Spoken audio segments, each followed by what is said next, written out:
All right, guys, we are back. We had a call in to our little live streaming here from Moth Eater, and so he was a guest on our show. Yay! Of some sort. Call-in guest. Feel free to call my phone if you want to be a call-in guest. We'll let Commodore's phone continue to run. Yeah. But we are gonna sit here and drink our Bloody Marys. All right. And Huzzah! Huzzah! And huzzah to fellow Ghoulcrest members out there watching. And we are going to smoke some hookah, and we're going to share some stories. We're going to do this kind of an interview style. So what we're going to do is I'm going to ask Commodore for a story. We'll try to get him on both cameras talking about it. And have one of us talking at a time, basically, so there isn't too much of an echo going on both phones. And then maybe he'll ask me a question. We'll kind of go back and forth like that for a bit. So that's what we're going to do. This is very much like podcast, radio interview with Hatter and Commodore, live streaming Bloody Marys. This is part of what we're now calling the Ghoulcrest Challenge. Live stream yourself making and drinking a Bloody Mary to show your love for Wasteland, for Ghoulcrest, and for all of our great memories there, and say huzzah to all of us. Stay safe and in your homes. And let's see those Ghoulcrest Challenge Bloody Mary videos. Go ahead, Commodore. Someone live is asking, tell us how we first met. That's actually a good way to kick this off. How you became friends. Yeah, let's do that story. That's good. I like that. All right. Well, for me, I could say we met in Wasteland Weekend 2015. That was my very first Wasteland. Well, let me try and move this little speech bubble. There we go. Move this so you're on camera. Yeah. Hold on. You can angle it that way. Yeah, I'm trying to make it so that we're both kind of at least partly on camera. Ooh. Okay, that'll work. Okay. All right. Now you guys can actually see Commodore a little So better. this is probably middle of the event, and I've already heard about Ghoulcrest.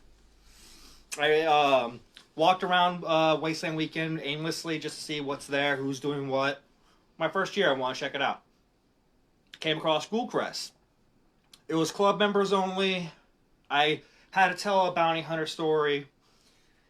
I haven't caught my bounty yet, so I couldn't tell a story for that night, so I had to wait till the next night.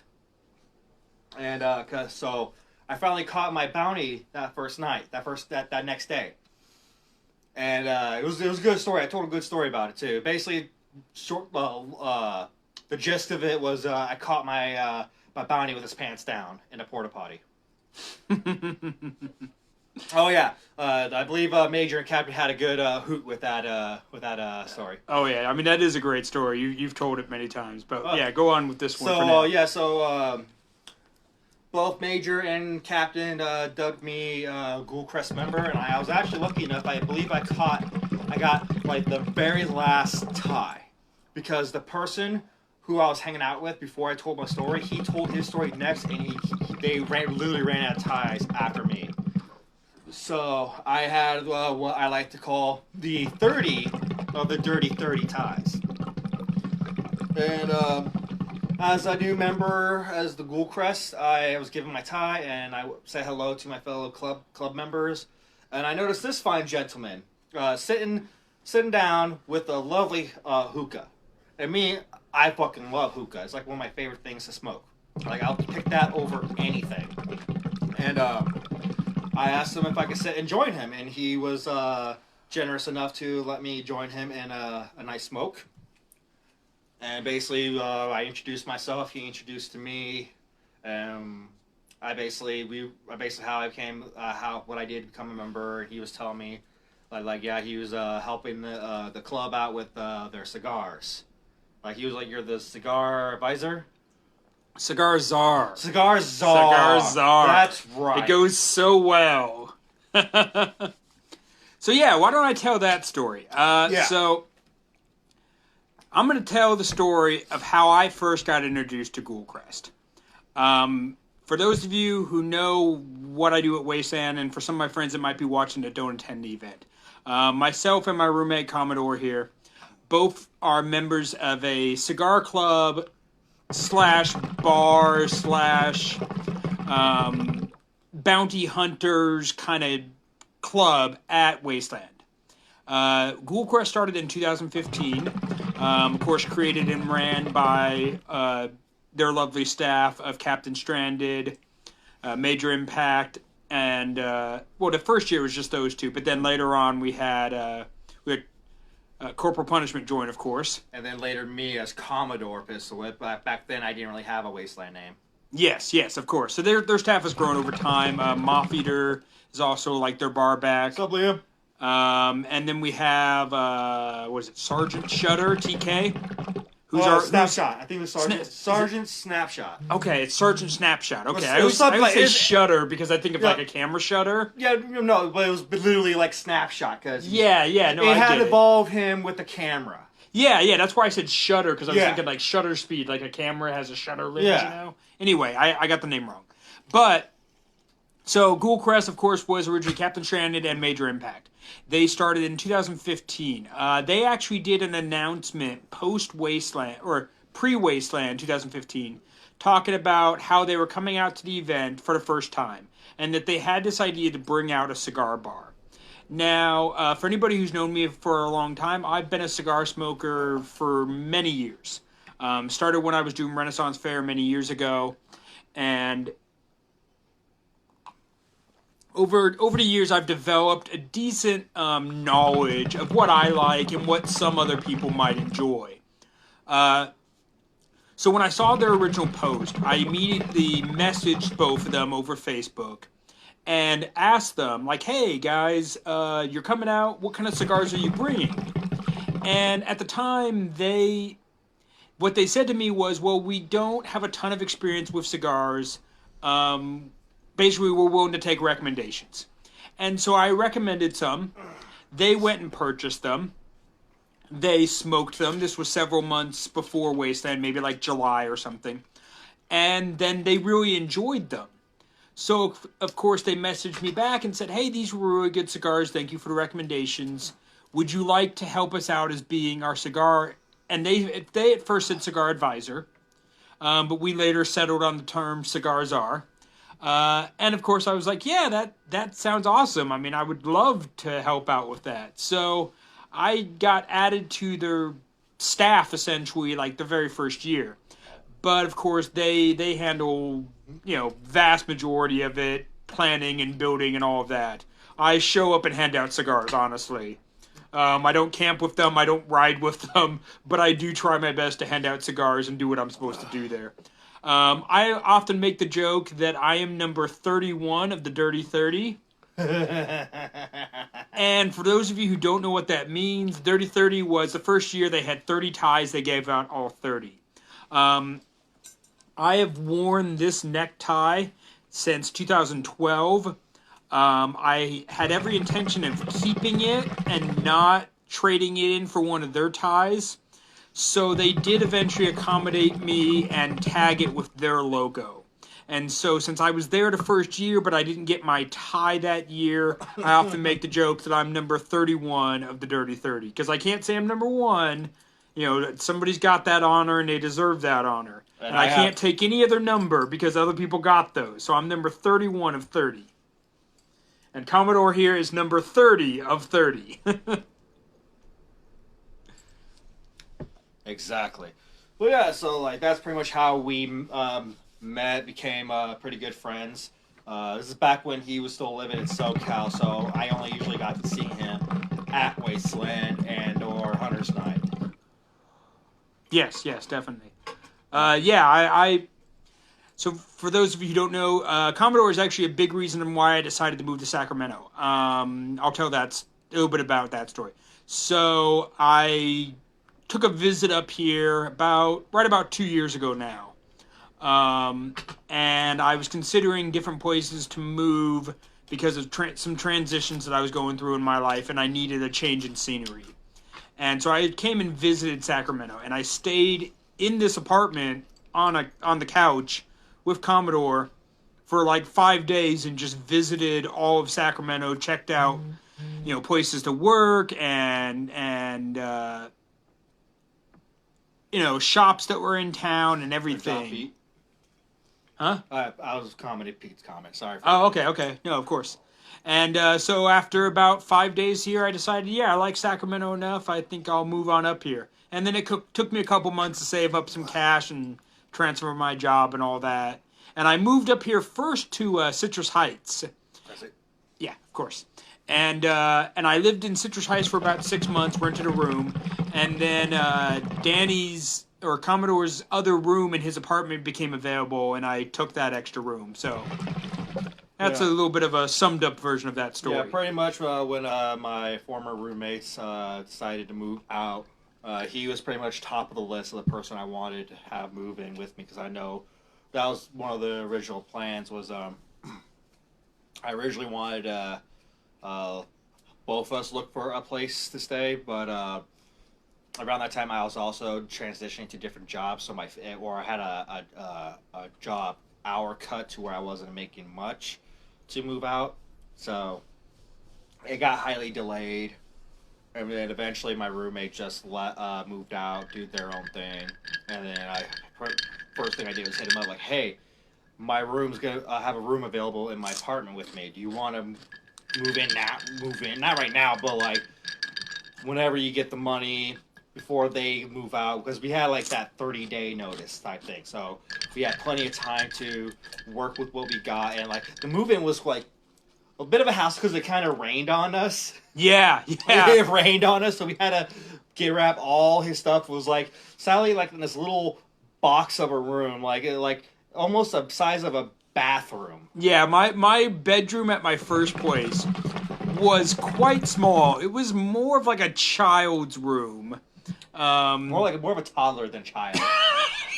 Like, I swear, like, I would be so claustrophobic if I had to live in a room like this. I think I've seen walk-in closets bigger than my old room, to be honest. But I made do because I got stuck in a spot where my job was set up. I had set up the moving van, everything ready to go, and then, like he said, things with us getting a place didn't work quite well. So I jumped online, found a place that was offering a room for it, and just basically took the first place that I could find. And what was nice is that the roommate that I had, they were accommodating enough to where they did a walkthrough over FaceTime, basically. So over like Facebook, video calling, they did a walkthrough of the apartment to show me everything, because they were looking for somebody and hadn't had any luck, and I was looking for a place to live and hadn't had any luck.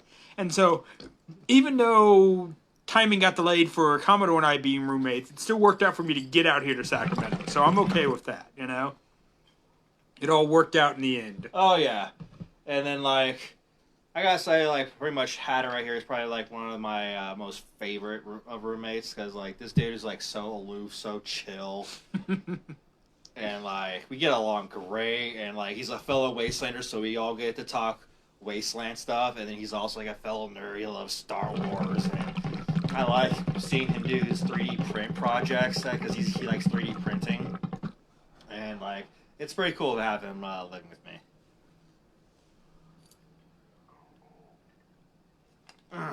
Oh, it looks like we have the mayor of Wasteland watching us right now. Oh? Is that Ms. Def Cap? I think that's her, right? What name?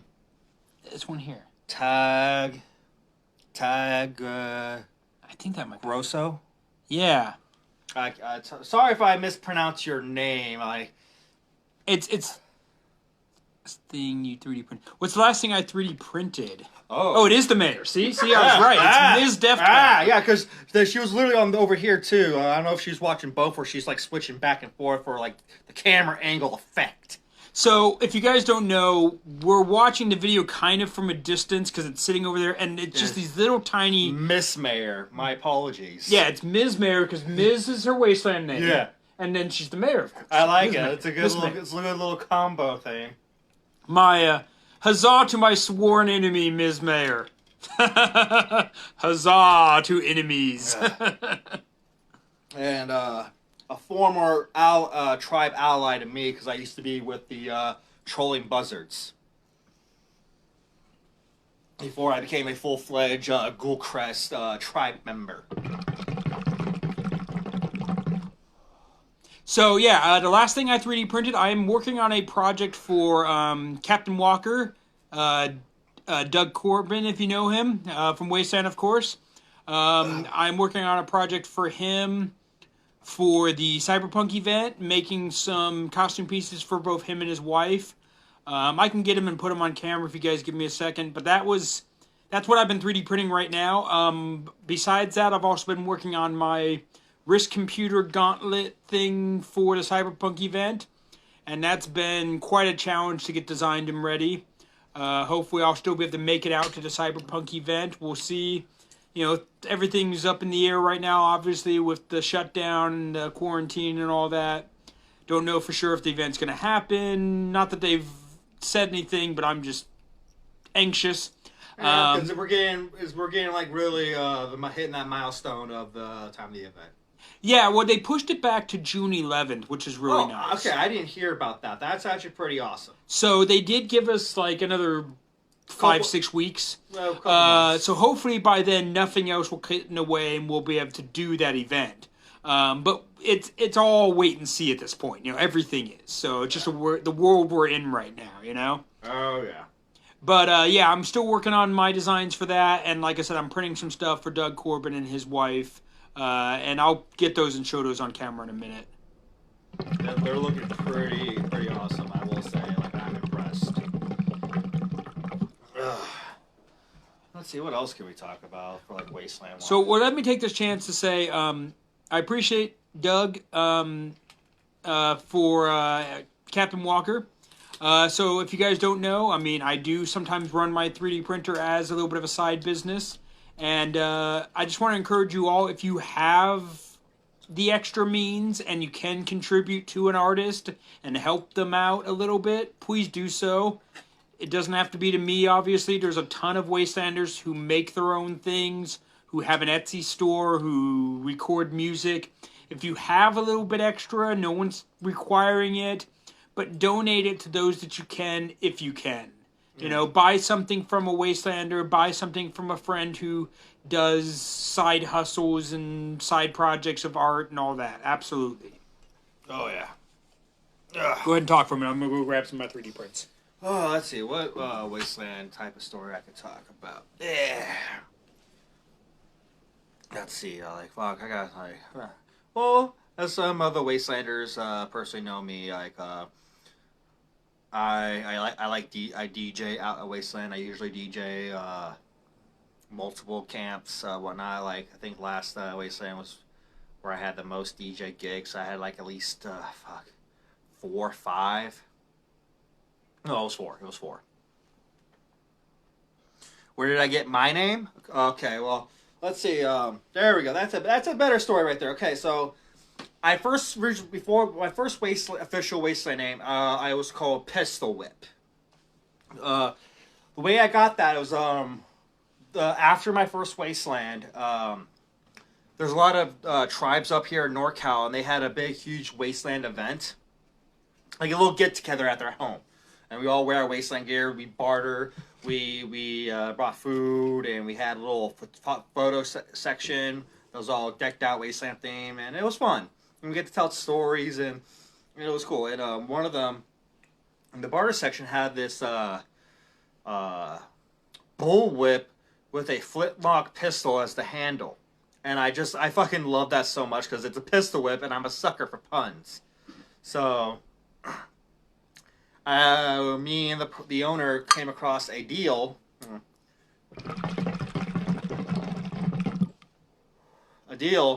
For that pistol whip, and I became its owner.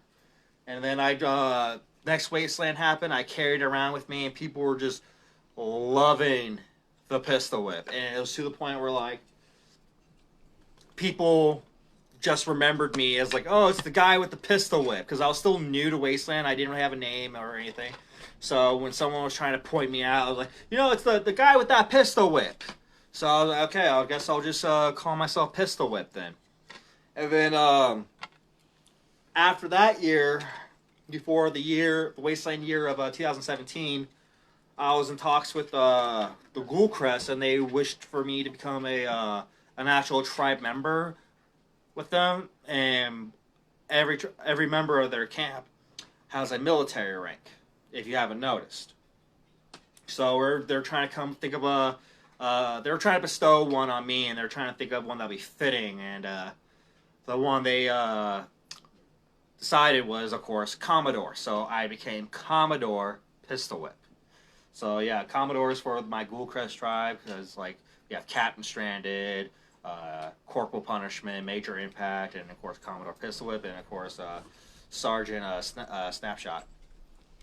And then after that year, I started camping with them and being like a full-time tribe member for the Ghoulcrest, and I fucking love it because like this camp, like it suits me. It's my type of style of what I want for Wasteland, and it feels like home, a home with a home at Wasteland.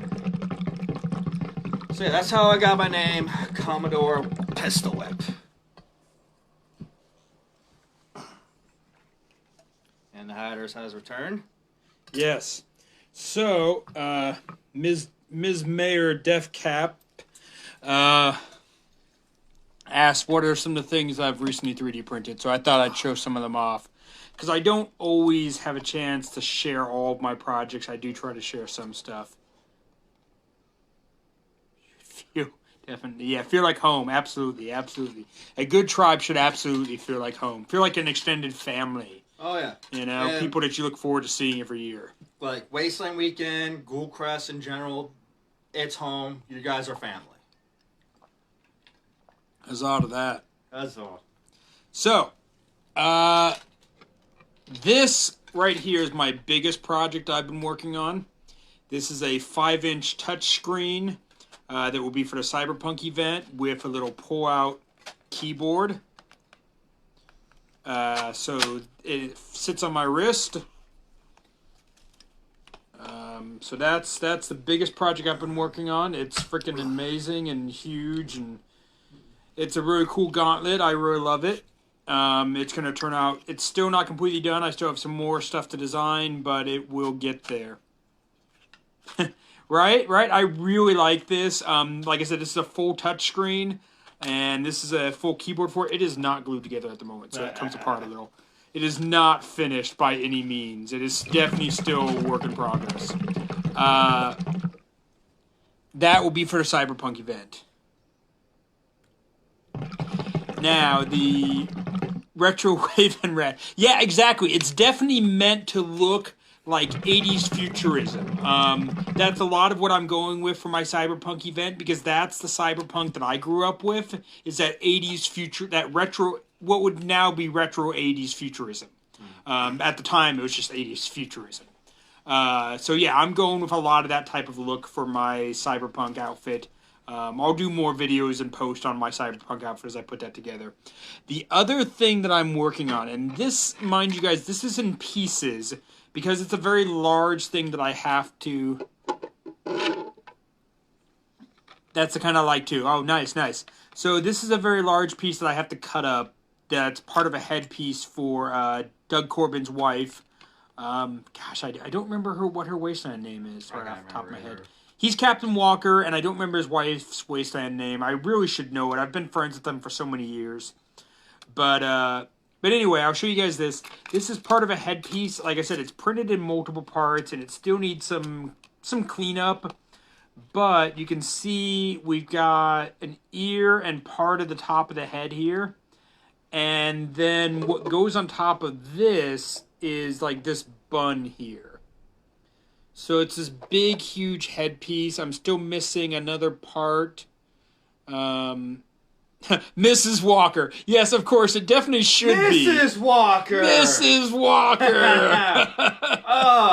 I don't know if that's her name, but it should be. That is accurate. It's probably a side name. Right. Because goddamn. This whole thing goes together, and this is part of a geisha inspired by Ghost in the Shell. I'm not super familiar with that particular anime or the movie, but that's what they're going for. And then I have a little bracelet that's related to that. And I have another like hair piece that's multiple parts again. So this is 4 parts. That other piece is actually 8 parts. So this is probably the craziest and longest project I've done ever. Because I print a lot of those little coins that I give out, and those things are so quick and easy. So I don't often do giant prints like this that come in multiple parts, but yeah. But like I said, Doug did throw me, Captain Walker did throw me some extra cash for doing this for him. So I just want to put that out there to support your local artist if you have the means. So that is what I'm working on right now as far as 3D prints. I will post more pictures of that later. I've had some trouble. Some of these prints weren't coming out perfect. So it took me about a week to actually get this to come out right, with a couple failures in there.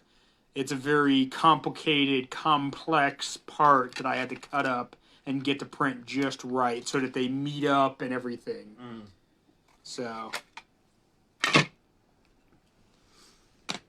let's see here. What else? I'm excited now. Yes. Yes, I'm glad that you're excited, Ms. Mayor.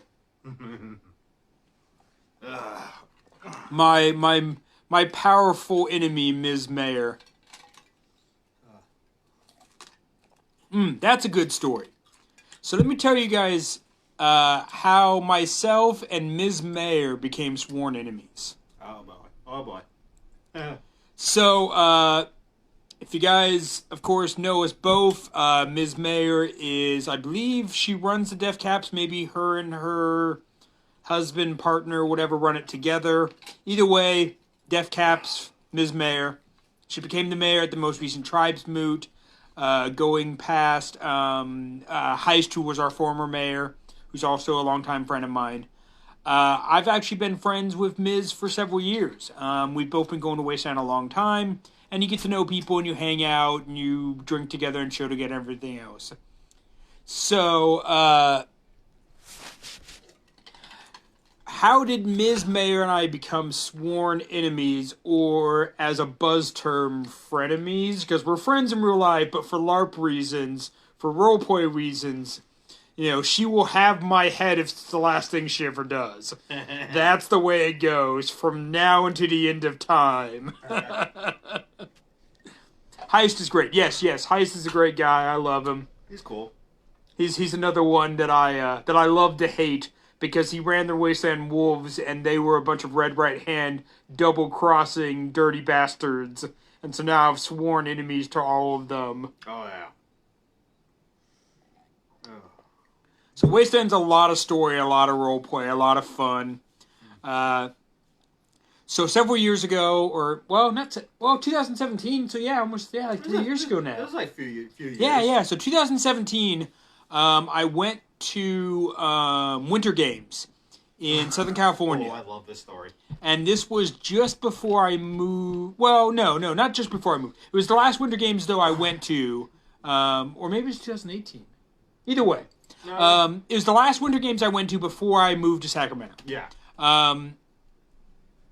So it might have been 18 or 17. I forget. Anyway, yeah, it was 18 then. Okay, so yeah, it's 2018.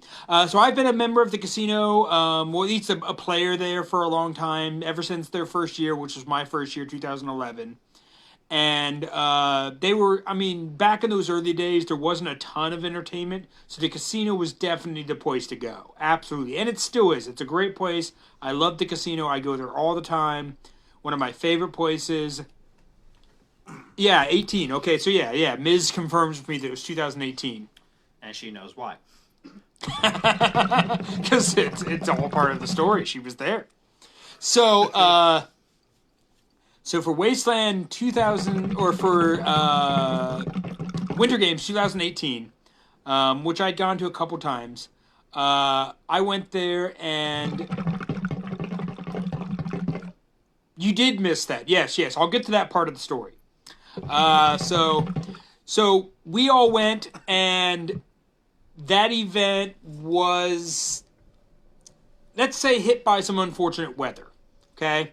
So we had some really, really strong dust storms to the point of where it was very, very difficult to be outside without goggles and a scarf on, like, all the time.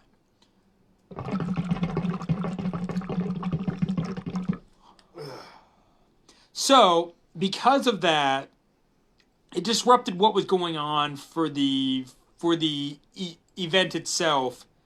And what that did was actually give me an opportunity that I wouldn't necessarily always have, and I definitely wouldn't recommend trying any other day. Circumstances had to be just right. I'll put it that way. We'll just say that Hatter is not the role model to follow. Right. Now, Hatter, I'll put it this way. I'm a rogue, okay? I am a scoundrel and a gentleman at the same time. That makes me a rogue, okay? Because we have high charisma and can be charming, but we're also tricking you sometimes. You don't know. Sneaky fuckers. Right? So definitely. It was cold. Yes, it was very, very cold. It actually dropped down into, like, the teens that year. Ooh. Like, it got down to, like, 15 degrees or something. And that was at night. But during the day, the winds were so crazy and strong, and the dust was just everywhere. And,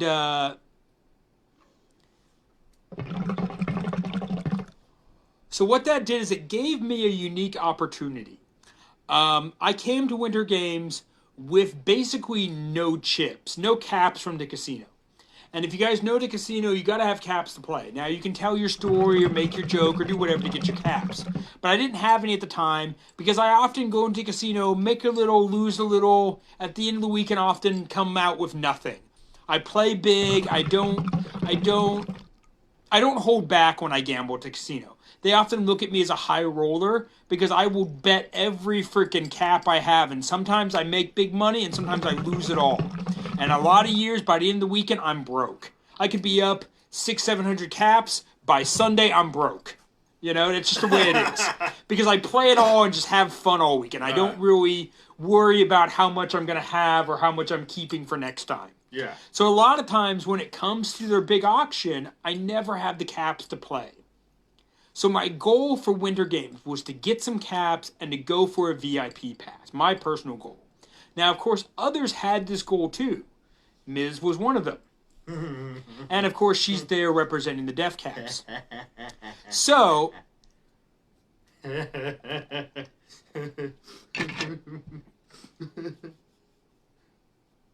So, my getting back to my story, the casino,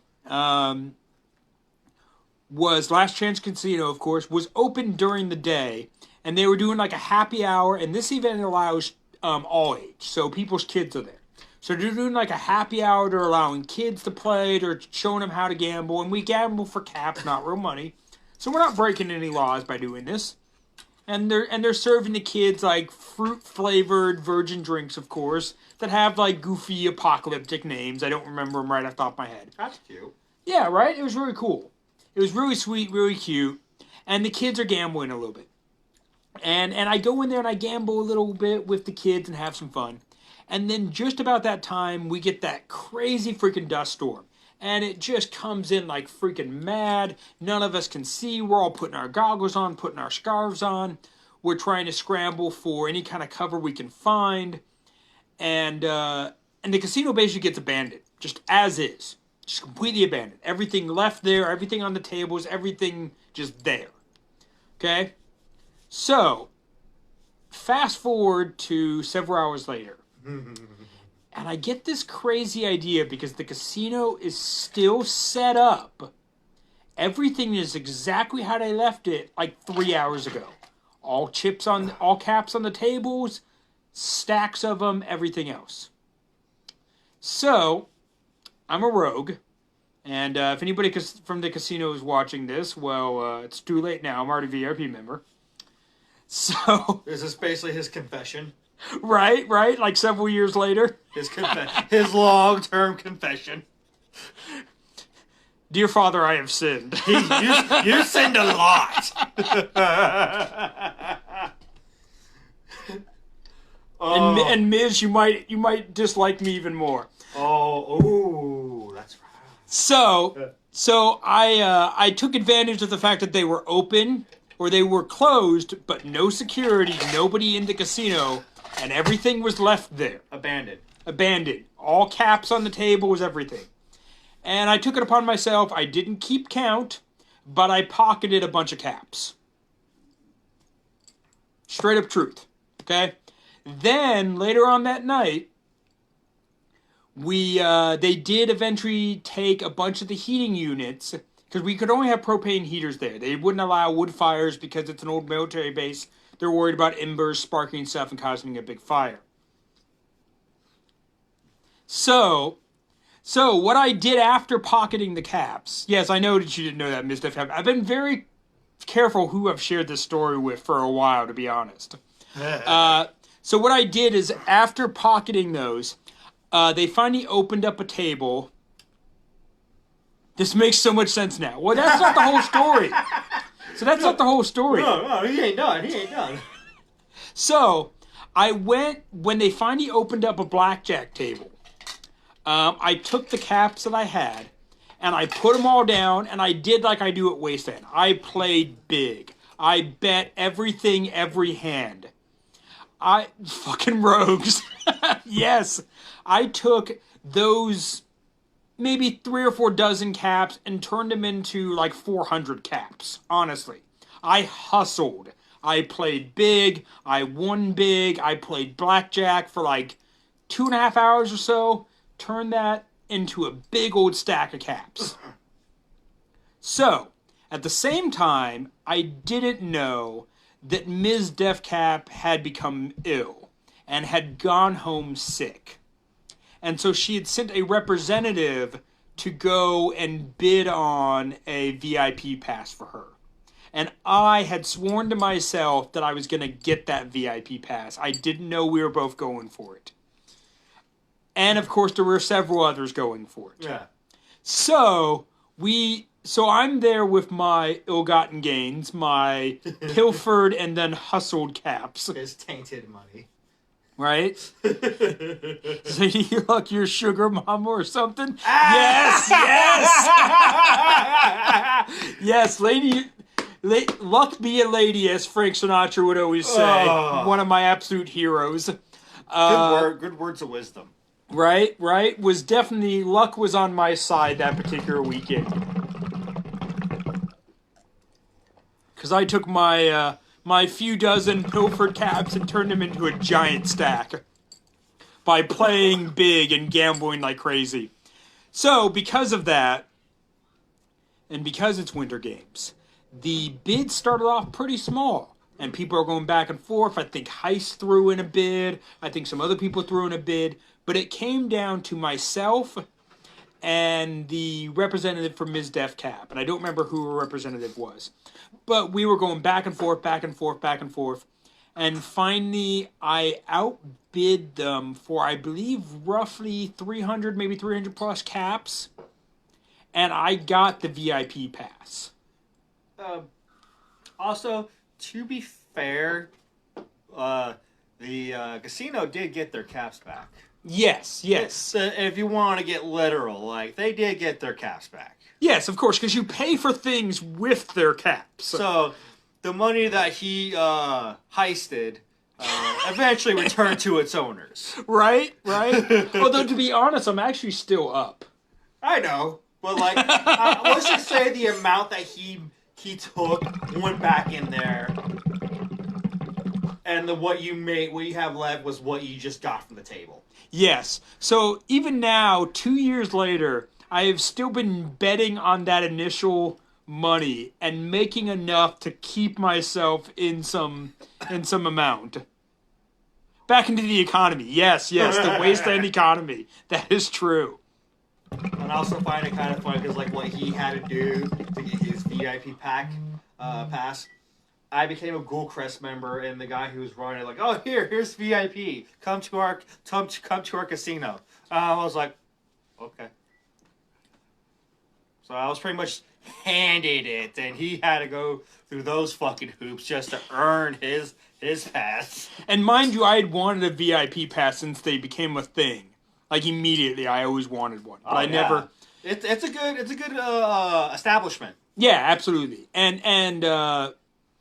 And for me, like being around Wasteland as long as I've been, I like to build my own story. So I like things like a VIP pass. Oh yeah, you gotta go VIP at Wasteland. I mean, absolutely, you gotta live high. Yep, high society. Like as a wise man once said, you gotta be styling and profiling. Woo! So to answer your question, Ms. Defcap, what card did I get? I actually got a set of dice. They were metal dice, and they were kind of like those trucker dice that you might hang from your keychain. And it was, I believe, the number 7. I would have to look for it, but I didn't get a card per se. They didn't have a card that weekend. They had those. And then later on, what they ended up giving me was just a simple VIP bottle cap. Yeah. So that I wouldn't have to carry the dice out to the event every weekend, every year. It was kind of funny too, because when I was given my pass, I didn't know it was a VIP pass. I thought, because like at Wasteland, at Wasteland weekend, people are just handing out caps and shit, and like some don't go into detail of what they represent. It's just a cap to collect. And the guy for that year who was running the casino failed to let me know, like, yeah, this is a VIP pass for our casino, and it also works at Uncle Zeke's VIP section. So I suit you. Yeah, that's true. And I guess it kind of makes sense that he failed to let me know, because I think a couple of his front doormen failed to be told that, like, yeah, those are VIP passes, because a couple of times when me and him try to go to the casino, show him those caps, and they're like, what the fuck? And then I can't remember who was running it. It was like a new guy. It wasn't Big Disco, it wasn't Boss Cap. It was a little dude. I can't remember his name. Their new current runner is Riker. Riker, there we go. Riker is his name. Yeah. Luckily Riker caught us in a bit of a debate with the front door. It's like, oh, hey guys, how you doing? Yeah, dude, these are Ghoul Crests. They're good to go. Those are VIPs, man. Let them in. Yeah, exactly. So like Commodore was saying, we walked up there and we showed our bottle caps, and the new guy at the door was like, that's not a VIP thing, because they were at capacity. Yeah. And they had a line. You can only get in if you're a VIP when you're at capacity. And so we're like, yeah, we're VIP. And then Riker, the new guy who runs them, who's been running them, I think, just this Wasteland 2019. Yeah. Anyway, he knew us from Ghoul Crest, because he's a Ghoul Crest member and we're Ghoul Crest members. And he's like, oh yeah, those guys are VIP. Let them in. That's acceptable. Yeah, because it was also kind of funny too, because like when the guy was like arguing with us that what it wasn't a VIP pass, because earlier that night we used it to get into the Zeke's VIP area, Uncle Zeke's VIP. Oh yeah, this year's Wasteland was all about VIP, man. Oh hell yeah! We surfed the VIP as much as we could. Oh yeah, like it was hell fun. Like if it wasn't for the storm that happened on Saturday, that probably would have been like one of the best Wastelands ever for me, at least for me. Yeah, absolutely. It's definitely either number 1 or number 2. Because like I saved up so much to go all out for that year. Not all out. I say all out that I was able to for what I had. Like I bought and bartered stuff at Bartertown. Got some really high class food from the food areas.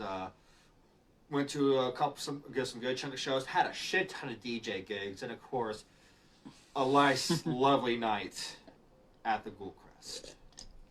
Miz, you refused to the couch at Zeke's? Yeah, I get it. Zeke's was comfortable. It was a nice place to chill out. And I know, Miz, if I remember correctly, you have some issues with sometimes walking long distances and whatnot. So I can understand. You'd take a chill on the couch and just stay there. I get it.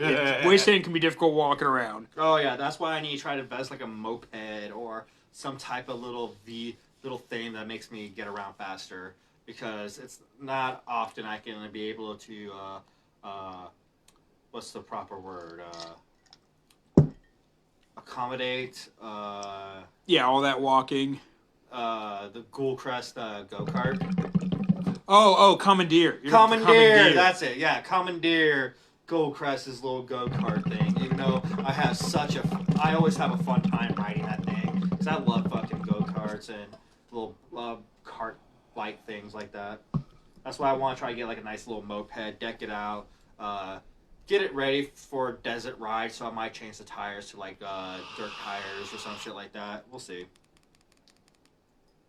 So to cap off my little story there, basically after Winter Games, I got back to a message to a post on Facebook that Ms. Deathcap was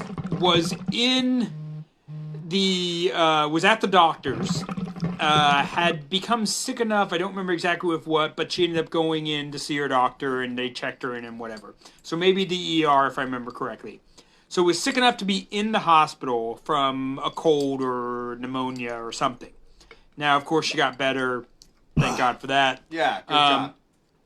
But she swore from her deathbed that if it's the last thing she ever does, she will have Hatter's head for outbidding her on her VIP pass. Yeah. And we've been sworn enemies ever since.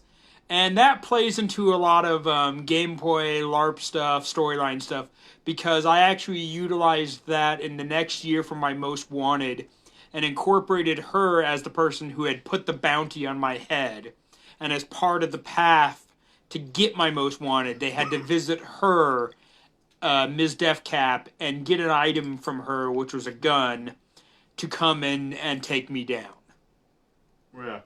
And like you have like pretty awesome like bounty hunts too, and I like the thing that like so far every year you've been caught by first years since 16. That is accurate because your ex-partner was their first year. Yeah, in 16 Loli Bola caught you on her first year. Yeah, and in 17 I was uncaught.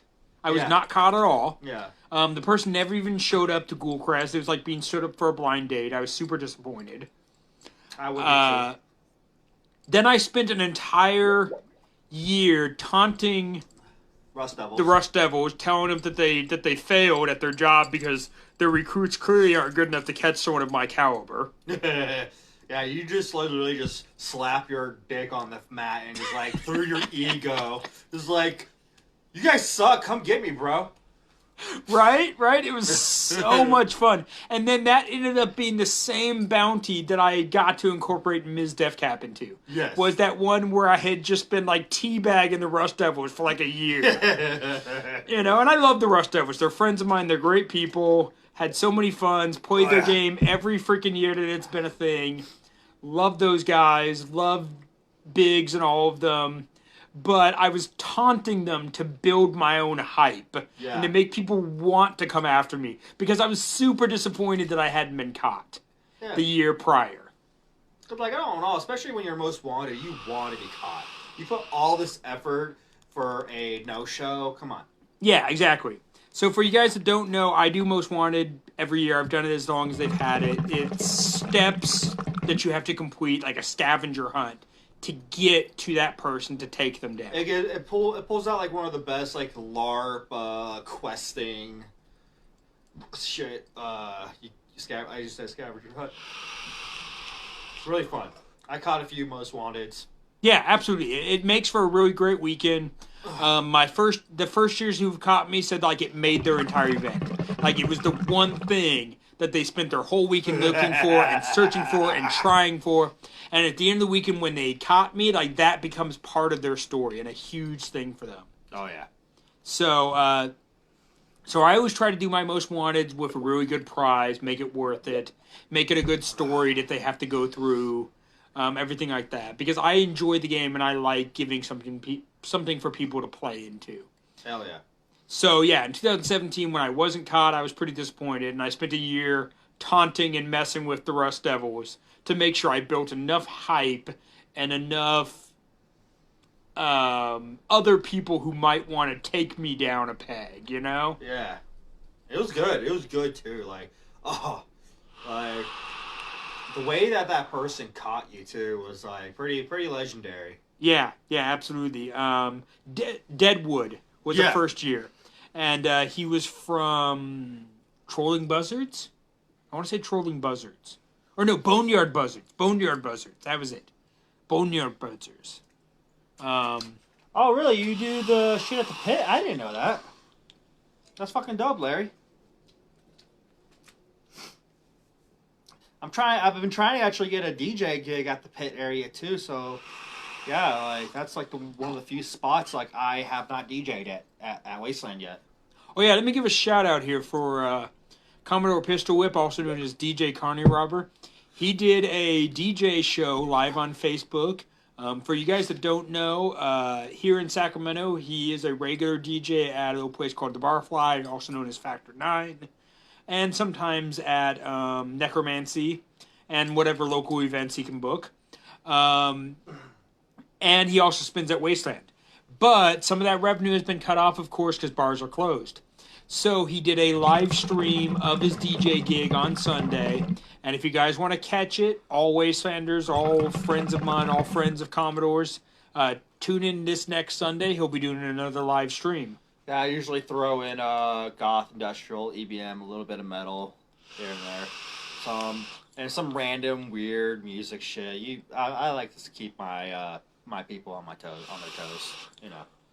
And he does have a donate set up if you can. You don't have to. It's not expected. Yeah. But if you can. If you feel generous, I do have like Cash App, PayPal, and I'm eventually going to work on a Venmo. Exactly. So check out the show on Sunday. He'll be doing it, 9 p.m.? 9 p.m. I'm still trying to debate on which stream I'm going to use because last time Facebook was being nitpicky on copyrights. Yeah. So we might. I think you were talking about doing Twitch. Either Twitch or YouTube. Yeah. So he'll post all the info on his page and on the Sacramento Goth page, and maybe Northern Wastelanders or something. Yeah, I'll probably start hitting up the Wasteland pages, so get more of a variety. So he'll be live streaming on Twitch or YouTube, whichever we figure out works better for stream quality. We'll do some tests earlier in the day and try to figure that part out.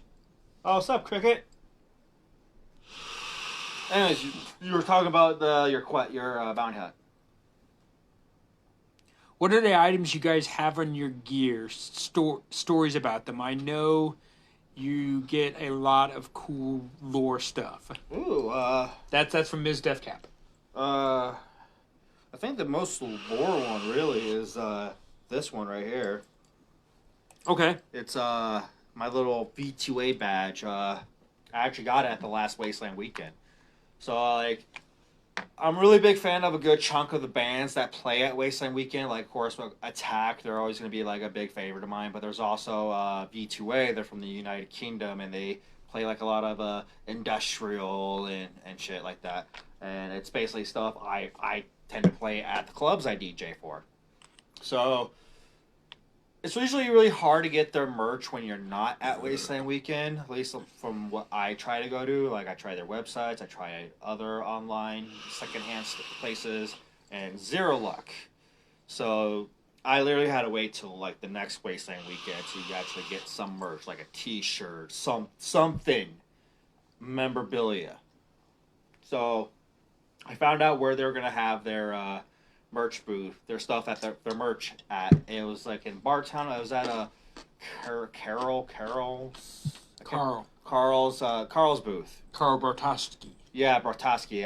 One of the original founders of Voice End. Exactly. Like, he's got like amazing stuff at his little shop at Bartown. So when I first got there, I was so excited. I actually got there a little too early, as Carl was telling me that the merch is not here yet. You have to wait till when the band arrives and drops it off. So he said it was going to be later that day, so I was like, okay, fine. I'll go wander around and I'll check back with you to see if you got them yet. So I waited like later in the day, and then after a while, I was like, "Ooh, I should go check the fucking Carl shop." So I went back to Bartertown, and I happened to walk in right when the band was there dropping off their merch. So I actually had the cool thing to. I actually never got to talk to some of the band members from V2A. So I actually went and talked to them. I said hi. I'm a big fan of you guys. I like your guys' music style. I'm actually a DJ where I'm from. I play this type of genre of music that you guys play. I actually played a couple of your guys' songs for a couple gigs, and the crowd seems to really like it. Because I always get I usually get like a good little dance floor going on. And a couple of them, the two that were there, I can't remember which ones. They're really excited to hear that, and one of them pulls this badge off his vest, and he was like holding it in front of me. It's like we only made 20 of these, and it's 3D printed actually. Yeah, and it is 3D printed. Yeah, and there's only 20 made, and from what he told me, they're not really easy to get or earn. And he was like, and this one's for you. So I literally got the badge straight from his vest, and that just pretty much made my fucking Wasteland for that year, because like that was so fucking cool. He didn't have to do that, and he did, and I wear it with honor now. And I went and told a couple of my friends from Dead Crows about it, because like I was trying to get them to come to the show, and they came to the show with me, and they fucking loved it. It was like one of the best shows they saw at Wasteland, and they had a good time. I had a good time, and it was a good thing. So like that was probably like one of my favorite pieces off this jacket, because this is usually like my Ghoul Crest look. I have like a vest that I have that has some other shit, and like I guess like the other thing, not really memorabilia wise, is this little spinny button. It's like a little roulette thing where an arrow points at a thing, and like it's basically you spin it and they do what it says. And it's a bit of a type of intimate way.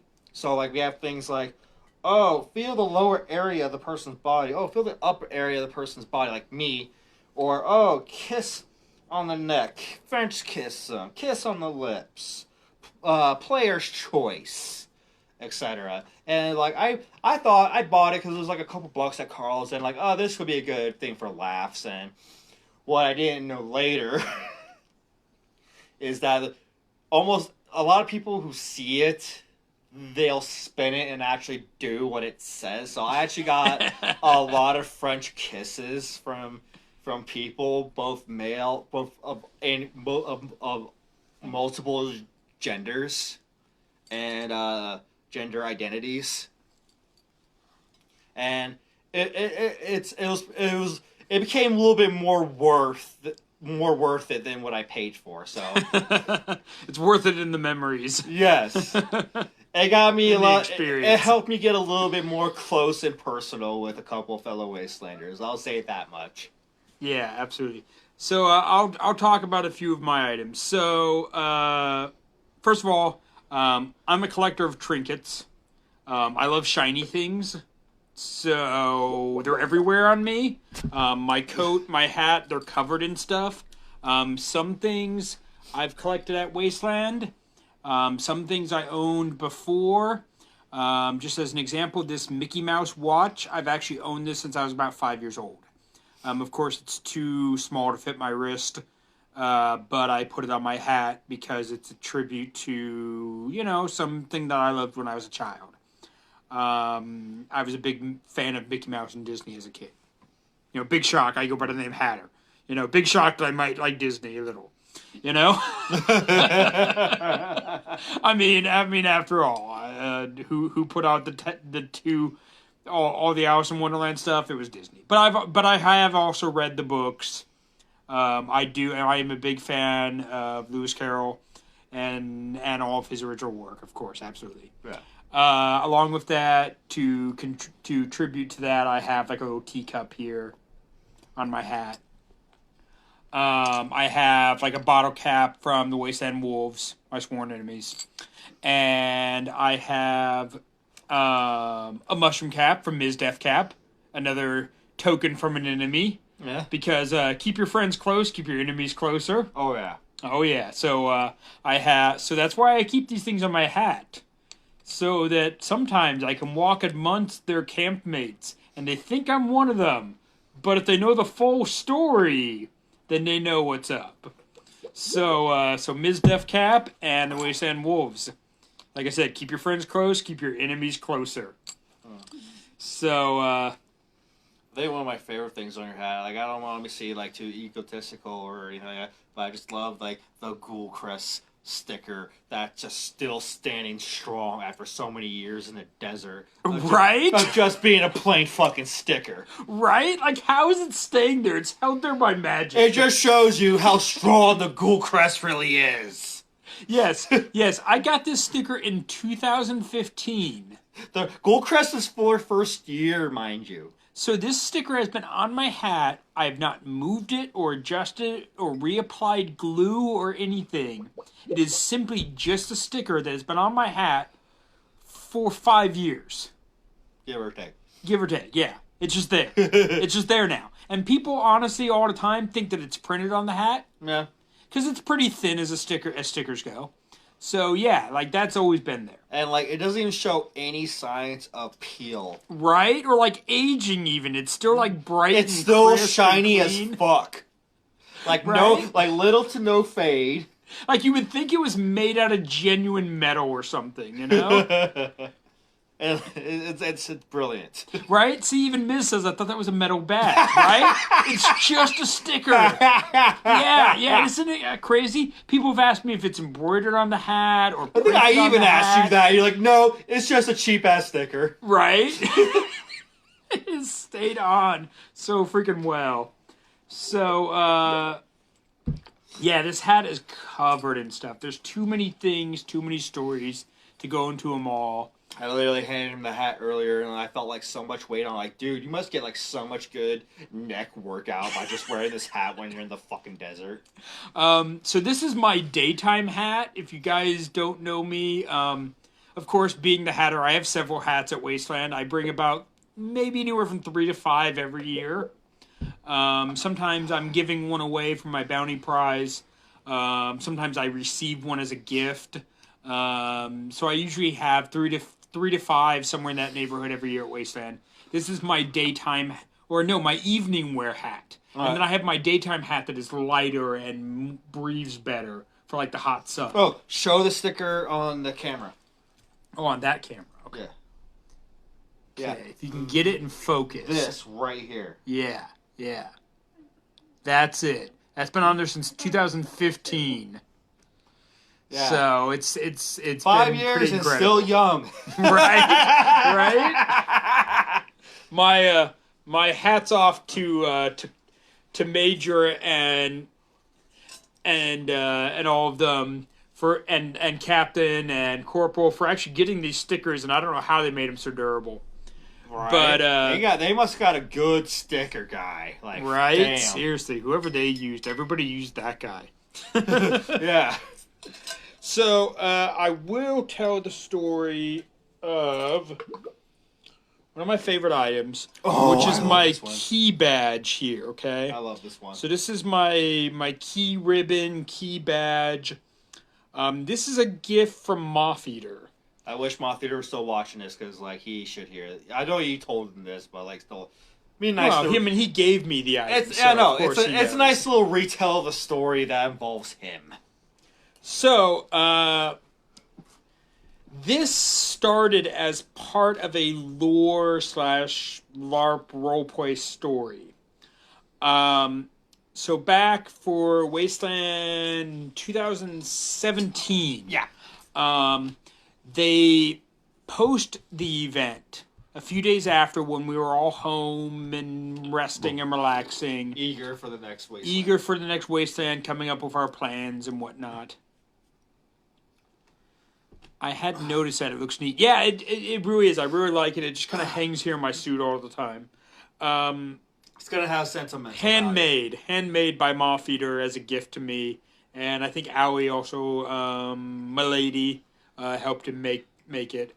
But it was a gift from them that they gave me in 2018 to reflect some things that had happened in 2017. Yeah. Yeah. Yeah.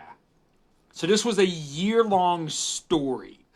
Shortly after Wasteland, they posted this storyline on Wasteland Central and Wasteland Unite and whatever other groups, LARP group and whatever, Google Crest's official page, that this new group calling themselves, oh God, what is the name of that? Universal Police Force or something? It's basically USPF, Universal Police Force, something like that? It's basically the police. United States Police Force. It was basically the police company based off Escape from New York. Yes, and Escape from LA. Yeah, from that franchise. Yeah, the prison guards and police from those movies. Which, personally for me, I do consider that as Wasteland film. Yeah, it's a post-apocalypse film, absolutely. So this group had taken on that name, USPF, United States Police Force, from those movies. And they wanted to set themselves up as the new law of the apocalypse. Of the Wasteland. Of the Wasteland. And so their first duty as law enforcement was to take down the biggest collection of scoundrels, lawbreakers, in the event. And that was Ghoul Crest, because that is the bounty hunter bar where all of us low-life outlaws hang out. Yeah. All of us pseudo-villains, some straight-up villains. Never find a worse scum of villainy. Right? Worst collection of scum and villainy. Yeah. So yeah, they decided they were going to take down Ghoul Crest. And they posted this thing about how Ghoul Crest had been raided and shut down on Sunday after everybody had left. Yeah. So, Lore-wise, you know? So I saw that, and being a Ghoul Crest member and staff, and being, just loving that place for years, I immediately posted this scathing roast, if you will, of their tactics. I called them out and called them cowards to their faces. I basically told them, I see that you attacked us when we were at our lowest, after the great gathering of the tribes had ended. It seems to only make sense because you certainly don't have the manpower to take us down at our strongest. Right. You bunch of cowards. Fuck you. Fuck you, exactly. And I proceeded for this long post online of just ripping into them. Oh, it was beautiful. It was fucking like, oh. For being scared little wimps that took us down when we were at our lowest membership. Then I put a call to arms to all Ghoul Crest members to rebel. That we were going to war. Yeah, war. We were going to war. And that got followed by probably 50 comments of several, of course, Ghoul Crest members saying, "Oh, yeah, you have my sword, you have my axe, you have my gun, you have my entire tribe. You have my bow. You have my tribe and all of these allies that are coming with me. We're ready to go to war. Oh, yeah. We're taking down the USPF. You built a hype. Right? You built a fuck. You just, riled up the blood in fucking Ghoul Crest Wasteland. How dare they shut my bar down? My hookah, my cigar lounge. Right. Fuck these guys. Let's get them. And so, of course, this was all story building to the next event. Oh yeah. Lore. It's all lore. So yeah. It's all not good fun. It's not like we really hate these guys. No, we were all in fun and games. So, but mind you, I'd never actually met any of the people running this group. And to this day, I've still never met. We'll get to that later. Right. So, shortly thereafter, a day or two later, they put out this wanted poster. Now, I've been on several wanted posters from the Rust Devils. Yeah. My respect to the Rust Devils. Love those guys. Love their game. Good. Love being on their wanted posters. Good form, good people. Good form. Right? As an outlaw, you want to be wanted. Like, you want to be a target.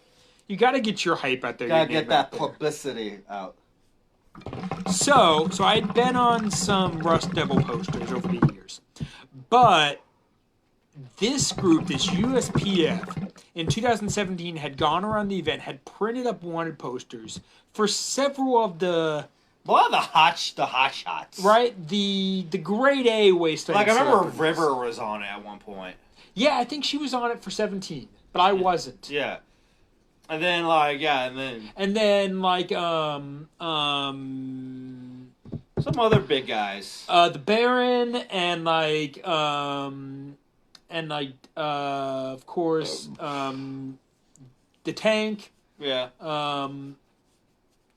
You know, a bunch of bigger. I think a couple of people from the War Boys tried too. Yeah, absolutely. They were all on these posters for 2017, and then also this group had put like parking tickets on a couple cars, like some weird gag. I didn't hear that part. You didn't know about that? I didn't hear about the parking tickets. What the fuck? So they made up these pseudo parking tickets and stuck them on a bunch of Wastelanders' vehicles and pointed out like safety violations of the weapons on their cars and how this was a danger and left these parking tickets on people's cars. This was their intro for themselves to 2017. That's actually fucking brilliant. Right? Ron Griffin and a few others had posted them online. Of course Ron got a ticket. Yeah, exactly.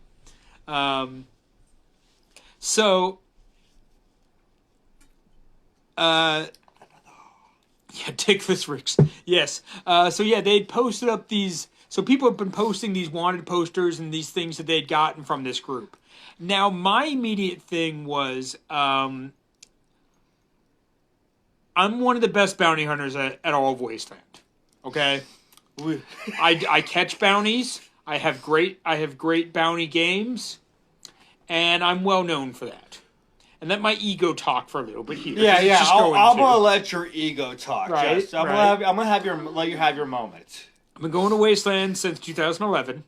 I'm known around the event, and he's a big deal. I'm a big deal. He's a big deal. And somehow I did not make it to their bounty list, and I was upset. I know, especially you're the one that is just like the first one that threw your sword up. Well, see, that was part of the reason that I threw my sword up. Because I knew that they had this bounty list, and I wasn't on it. And I'm like, oh, here's my opportunity. They took down my bar. Right. I'm going to make their radar They right made now. it personal. They made it personal. At the same time, that was the same year that I got stood up by the Rust Devils. And the same year that they first introduced the Red Right Hand, and I didn't make that bounty list either. There were 2 new games with bounties, and I wasn't on either one of those. How dare you? How dare you all? Shame on you. Shame on you. Shame on you. I mean, look at me. You want to catch this mug, right? I'm a pretty big deal. I've been doing this for a long time. No, Dickless Rick. She's a part of the Devil's Carnival. Oh, hey! Okay. We're going to talk about Devil's Carnival. You personally talked to me about that later. Oh, hey, Larry's first year was 2011, too. Awesome. Okay. So getting back to my story of how I got this badge. Yes. So I put out that. They put out a wanted poster of my face on it. So I'm like, yes. Achievement unlocked. Got another wanted poster of my face on it. Right. So, shortly thereafter, I post another post saying, looky, I've made the front page. And then roasted them some more. So the whole point is to roast the Rust Devils, roast the USPF, and roast the Red Right Hand for like a fucking year. And it worked, because I got on everybody's wanted list and everybody hated me. That's a good multiple factions just right? to piss off. Yeah. Right? That was the point. That was the fun part. Right, like shit. Build that cred as an outlaw, as a scoundrel. He's wanted in 13 states. I'm wanted in 12 systems.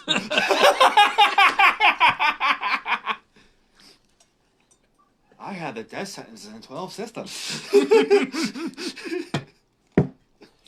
Yes, nerd cred. Yes, I love it. Okay, go on. Do you collect all your posters? Yes. You got it. I do. I need to print them all out and hang them up, though. Pretty much, yeah. I do have them digitally collected, but I need to print them out and hang them up. I got a few physical. I know I definitely have this last Wastelands post because it was pretty much me as I am now, like full Commodore style. Not just pistol whip, not just the man with no name. Right.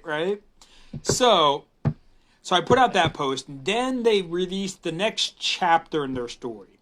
And in this chapter, which I had no say in, I had not been contacted, they had not played me into any of this. At this point, I've never spoken to any of them. We're just baiting each other back and forth on the internet.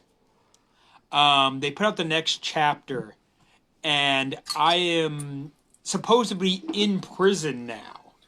They have captured me, and they have taken my lucky deck of cards and at least one or two other items to show as proof that they had captured me, and use those as a way to lure people out of hiding by leaving the cards and stuff as ways of saying the Hatter wants to speak to you. So they used me as a ploy to catch other people. They try to make an example out of you. Not only that, but they tried to get other people to think I was contacting them, and it was really them contacting them. Yeah. So oh, here's the Hatter's lucky card. Come meet him at this place. And then it was them waiting with handcuffs and guns.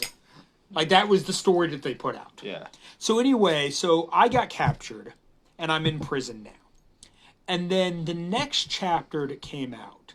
Now, I immediately put out a post saying, I am smuggling things out through my many contacts and my many channels to get word to you all that I am safe and unharmed, but yes, I am in prison.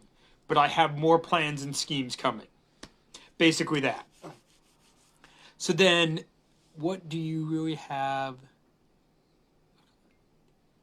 Wait, do you really have a lucky deck card? Yes, I do have a lucky deck of cards. You do? I do have a lucky deck of cards that I've carried for several years, that I carry at Wasteland, that I used as a guest dealer at the casino one time. So yeah, I do have a lucky deck of cards. I am a big gambler. I am a big poker player. I've played in poker tournaments. I've played in Vegas. No world poker tournament. I'm not that good. But I do like playing poker, and I'm decent at it, we'll say. Better than average, we'll say it that way. So yeah, I do love gambling. I do love poker. I do have a lucky deck of cards. I have a lucky card, which is the 8 of Hearts. There's a whole nother story for that. That is my lucky card. So anyway, now they didn't actually technically take my honest to goodness lucky deck. It's just story. But that's what they said, that they had taken my lucky deck and they'd used it to lure up other people out. One of the people that they lured out of hiding was Mafia, one of my good friends, a great Ghoulcrest member. Our phone guest of the night. Right, our call and phone guest. And they captured Mafia in the third chapter of their story now. And when they put that up, I immediately messaged Moffeater through, private messaging and said, hey, so we're both in prison now. Are we cellmates? And he immediately agreed to us being cellmates. So then the story proceeded from there of both Moffeater and I really don't know, Larry. Baiting them, doing smuggling, where we were showing off things we were getting ready for Wasteland, talking about how we had smuggled them in. And also sneaking out of prison to go to Winter Games. When I went to that Winter Games where I got that VIP pass, that was part of a prison break, technically. And Moffeater and I had escaped from prison to go to that Winter Games to get that VIP pass. So we were going back and forth. We were getting things smuggled to us. We were setting up all this great storyline. It was amazing. It was all great. It all finally concluded in enough Ghoulcrest members baiting and taunting them for this whole year that the USPF rage quit. They ceased to exist before Wasteland 2018. They took their ball and went home. They took their toys and went home. because we trolled them so bad collectively as a group that they just couldn't dish it back out. So that's how good we are. Yeah. Yeah. Oh. Yeah, we made them rage quit before they even played their second round. They left before they even played. Right? Yeah, so they tried to build all this hype, and we won that battle. Right. It was a shame, too, because I really liked what they were going to go with, but then they just got about the situation and just walked out. Right? Like, that's the point for me, okay? So, honestly, I bait people to make it fun. Yeah. So, like, I bait Miss Deathcap. I bait the Rush Devils. Because for me, it's like playing chess. Or playing poker. Like, it's no fun if I'm not calling you on your bluff. And making you bet back into me. And making it big. And making the stakes higher. Make it big and let's have some fun. You know? That's what it's about. So I baited them on purpose. I wanted a bigger name and a bigger story and everything. That one has to be lit on a grill. It's not an Insta-Light. Those are Insta-Lights. Oh, okay. I did not know that. Yeah. So, being the bad guy ends with having a badass death scene. I'm a bad guy. Oh, I've had several badass death scenes. Anytime I get caught by a bounty, that's a pretty awesome, epic death scene. That's a win, more of a win. I agree, Grin. Definitely agree. Oh, Grin's watching? Yeah. Oh, hi, Grin! Right? Hi, Grin! Hi! Our interim mayor, Grin. He was our interim mayor between Heist and Miz. Who had a great run, by the way. Great run. Right. We appreciate Grin and all of his amazing story and fun-loving nature. Grin made me the pope of his church. I am a pope. That's a whole other story. Yeah, you still need to finish this one. Right, I'm getting too sidetracked. So, post Wasteland, they put out this story where the What's up, JP? Drink. The USPF was taken down by most of Wasteland and burned to the ground, basically. Okay? And their fortress was destroyed, and that had been coordinated through various networks of myself and Moth Eater and Biggs and a few, and I think what's his name from NCR was there. Their head. The one with the hat. That narrows it down. Sorry if we forget names. We're bad at that, apparently. Also, I've been drinking a lot, so... Yes, that's true. I needed another Bloody Mary myself. I switched to beer a while ago. So anyway, between coordinating of various well-known Wastelanders who were in prison, basically all of Wasteland rallied and destroyed the USPF. Here, you get the hookah started, I'll get more Bloody Marys. Just like we had roasted them on the internet and they had rage quit. Kind of that and played out in story. Oh, Fahrenheit. Fahrenheit was in prison too. That's right. His okay. real name starts with an A. So yeah, a bunch of us bigger, well-known, long-going Wastelanders were in prison. The Nightmare. Yes, of course, the Nightmare. Mr. Fahrenheit. Yes, the Nightmare. Who's Nightmare? Mr. Fahrenheit. He's Nightmare again. Oh, he's always a nightmare. Yeah, he was Nightmare of Heist, and now he's Nightmare of Miz. He was a nightmare of me at one point. Do you mean Nightmare or Nightmare? Nightmare as in a bad dream. No. He's the nighttime mayor. Oh, I thought you said he was a nightmare, so I was like, oh yeah. Well, he is kind of a nightmare. I'll agree with that. But I love you, Fahrenheit. There is a day mayor and a night mayor.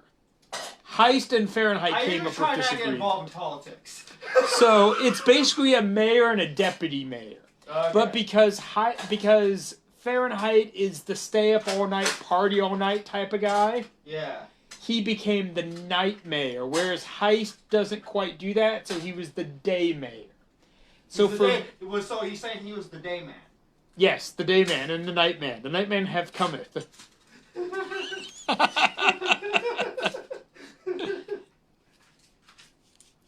So yeah. Fahrenheit has remained the night mayor, even with Miz taking over as the new mayor. He sweet talked his way into that deal with that silver tongue of his. Oh, I'm sure he did. So a bunch of us in prison get rescued by all the Wastelanders outside of prison. They burn the prison to the ground. Fast forward to Wasteland itself, and at Wasteland in Ghoulcrest, Moth Meteor walks up to me and hands me this little key badge and tells me, Hatter, I've got a gift for you. This is our cell key from when we were in prison together. It's how we escaped all those times. So here's a thing that had been online banter and story and goof and fun for a year. And to get a little deeper for myself, at the same time I was going through, we'll say, the separation leading up to my divorce, to put it mildly. So I was going through some of my own personal stuff. In many ways, laughing, having fun with all that helped me get through a lot of it. So what was a fun, made-up online story gained me a real-life memento. And so this is one of my most prized gifts that I wear here on my outfit. So shout out to Moth Eater. He knows this story. He knows all the details. He's an amazing friend, and he gives amazing gifts. So yeah, love it. Love this little key badge of mine for my time in prison with Moth Eater. So Wasteland is definitely true that you make amazing friends. Hopefully we make lifelong friends. People that we love and cherish and keep close for long times to come.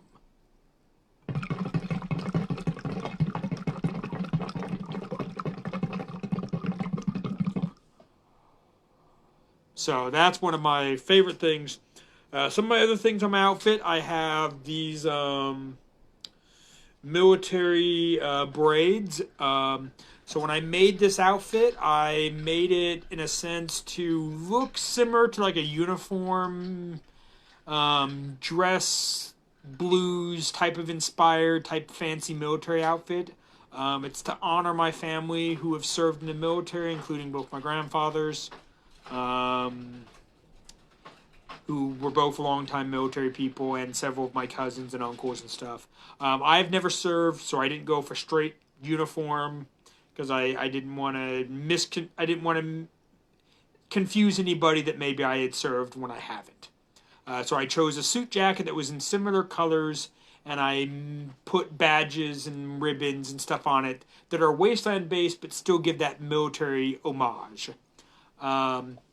Part of that was I was looking for some ideas on how to make my own military braids. Right. And a Wastelander who has served actually donated these to me. Huzzah. Huzzah. And so, shout out to Specs from Legio. No, you, Ivy. Who donated these to me to wear for my military honoring Wasteland formal coat. Because if I remember correctly, and he can correct me if I'm wrong, but I think these were his that he actually wore in the military. So he donated them to me because of me building this coat to honor military. So I appreciate those a lot. They are not mine, I did not earn them, but they were a great gift. And seriously, like, stories like this for Wasteland, like, it's good hearing them every fucking time. They never get old, because, like, it just brings us back to the time where we were out in the far into the Mojave Desert for anywhere from half a week to a whole month for most people. for some people. Yeah, especially for build crew and stuff. Yeah, that's why I include build crew, because like, give it out to like all the build crew for Wasteland Weekend, because like they're out in the middle of the desert for like pretty much anywhere from a month. False Prophet, Tim Cottage, and all those other guys. Yeah, so many people to like out in the desert for like estimate of a month, sometimes more. I know like Adam usually is like out there. Adam's usually out there like what, like till like still like almost November, and like clean up and trash pick up. He's still in the fucking desert taking care of the fucking maintenance and shit. Well, he lives about the closest of most people too. I know, but like for me, some dedication though, absolutely. Exactly, I give a lot of props to like Adam, because like he's like one of the few dedicated people who really cares about this event. Like I know there's a bunch of other people who are really dedicated, but like he really flies his colors, is what I'm trying to say. Oh yeah, absolutely. From the moment he joined Wasteland in 2012, he has been so on board. Fuck Berserker, what the fuck, I think? Okay.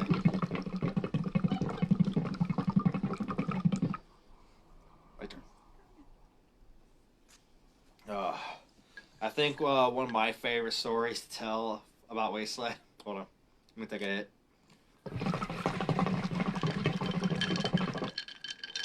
The night when the Baron maimed me.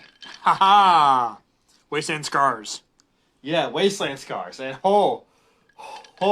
this is quite a story. This is probably like one of my favorite fucking stories to tell about at Wasteland. So this is 2018. This is when the Ghoul Crest was technically no longer around. We were Vault 77, and we were technically Ghoul Crest, but we were hidden in Vault 77. Yes, for 2018. Ghoul Crest. Wait, right? Wasn't it 2018? Yeah, because last year was 19. 17 you got closed down. Yeah. And then 18 you were incognito. Right? Yeah. Yeah. For those who couldn't find us, obviously where we were hidden, we were literally right behind the Mushroom Cloud Lounge. Hold on, I need to adjust this. And mind you, a 2-story building behind a maybe 10-foot tall tent. I don't know how people didn't see it. A tall tent, and plus there was a pretty much huge gap in around the area of Undertown. Right. But still, the fact that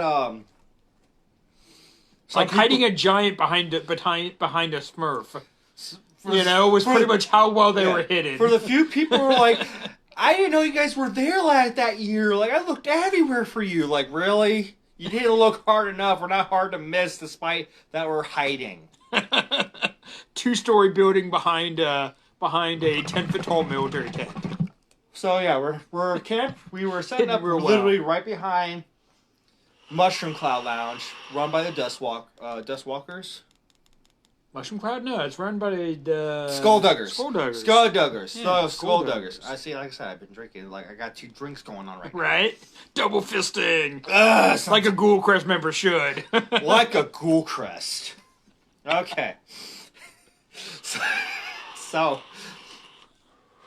we get there for a build, for our build at least. So we're there like maybe 2-3 days before the official event of Wasteland. We just finished the 2nd floor of our 2-story building. Again, not hard to find. So as we finished, I should say the captain finished the 2nd floor, because he was the one on all 4s with a fucking drill gun, drilling every fucking area of our floor to the fucking pipe holes. So after that was said and done, night has fallen. We were pretty much done for the night, and majority of us went up to the 2nd floor, and it had a nice little cigar smoke. Watched the build crew practice the pyrotechnic for the main gate, and laugh at the long line of car lights that we see going through the distance out in the desert. Right. I was in that line. I'm always in that line. I never go to Wasteland. And we laughed at you. I'll say that. So, I don't have early access. I'm not that special. So, Skullduggers, what is it, Mighty Mike? It's their new leader. It's goddamn. What is his name? I think it's Mighty Mike or something. No, it's not Mighty Mike. It's shit. I am good with faces, but Mickey Bam Bam. Mickey Bam Bam. Mickey Bam Bam. Okay, so it's him, a couple other Skullduggers, and of course the Baron. Come out because they're finished setting up. You can always remember his name by the song. Oh, Mickey, you're so funny. You're so funny. You blow my mind. Hey, Mickey. Hey, Mickey. Do that to him at Wasteland. He loves it. Oh, I will sure do that then. Actually, he hates it. But do it. Oh, trust me. Love it or do hate it because he hates it. Love it or hate it. I'm going to fucking do it. Oh, Mickey, you're so fine. You're so fun. You blow my mind. So, they come upstairs, say their hellos, see how we're doing, because we were building like a little type of partnership, because like we were connecting our vault behind their VIP lounge. Yeah, which was also doubling as the casino's VIP lounge. Pretty much at the time, even though during that year the casino moved.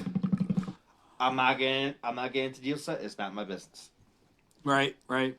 We won't get into any politics that aren't our stories. Again, I stay away from politics. We won't get into any politics that aren't our stories to tell. So, we're talking, having a couple... Shift this over. Yeah, you're blocking your camera. There you go. We're talking, have a couple laughs, and then finally they went to say goodbyes. They all went down, but the Baron was having apparently a bit of a trouble getting down the stairs because we have yet to put up the handrail. And it's a narrow staircase too. It's a very narrow staircase, and I'm pretty sure he was under influence of questionable substance. I won't say what, because even to this day I don't know, because again it's questionable. Well, minimally alcohol. We'll go with alcohol. We'll go with that because that's the safest route for people. Right. So both Captain Major and a little bit of me we're pretty much giving a little bit of a little joke tease like, "Oh, do you need a hand? Do we need a handrail for you to get downstairs? That's this, that." And so after that, like, I went on the second floor, did my own thing. Finished watching the pyrotech practice. Finished my cigar. Everybody went downstairs. They're gone. So as I'm watching fire happen and having a good smoke, all of a sudden I feel a huge whack on my fucking right arm. At first I thought someone managed to snuck behind me and give me like a little whack hello kind of fucking thing, because Wasteland. I look down because I hear a thud on the built second floor, and it's a unopened can of like Coors Light beer. Which, don't get me wrong, I'll pretty much drink anything it gets put in front of me. Right. What's the rule? Your two favorite types of beer. First is your favorite type of beer is free beer. Your second favorite type of beer is cold beer. I like to go with like my favorite beer is an open one, and my next beer. Yes, that is true. So it hits the second floor and it rolls off and hits the ground floor. I know it's from Clerks.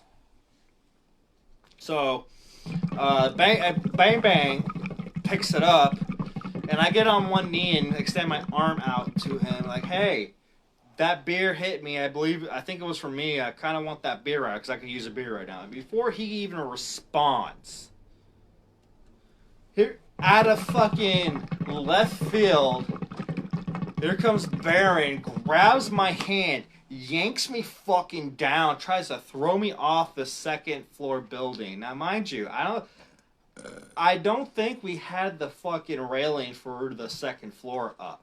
Yeah. We did or we didn't. Either way, I almost flew off a 2-story building. But luckily, I instinct happened, and I just threw my whole body weight onto the built second floor. But when that happened, from my wrist to my armpit, scraped the edge of the wood and steel of that corner and just tore skin off. And just left me there to fucking bleed. And then I got up because he finally let go, and I just seen him goofing around, swinging on the fucking pipes like a damn gorilla, big ass gorilla that he is.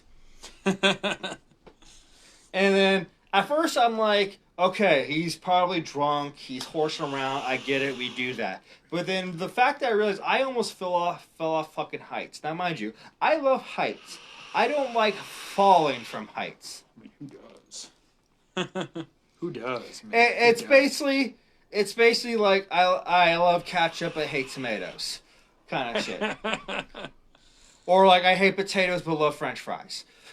Or like you like driving, but you don't want to be in a car. But you don't want to be in a car accident. Exactly. It's like that. It's more like that. You know? Like I love to fly an airplane, but I hope you don't crash. Right? Yeah, you don't want to fall from the heights.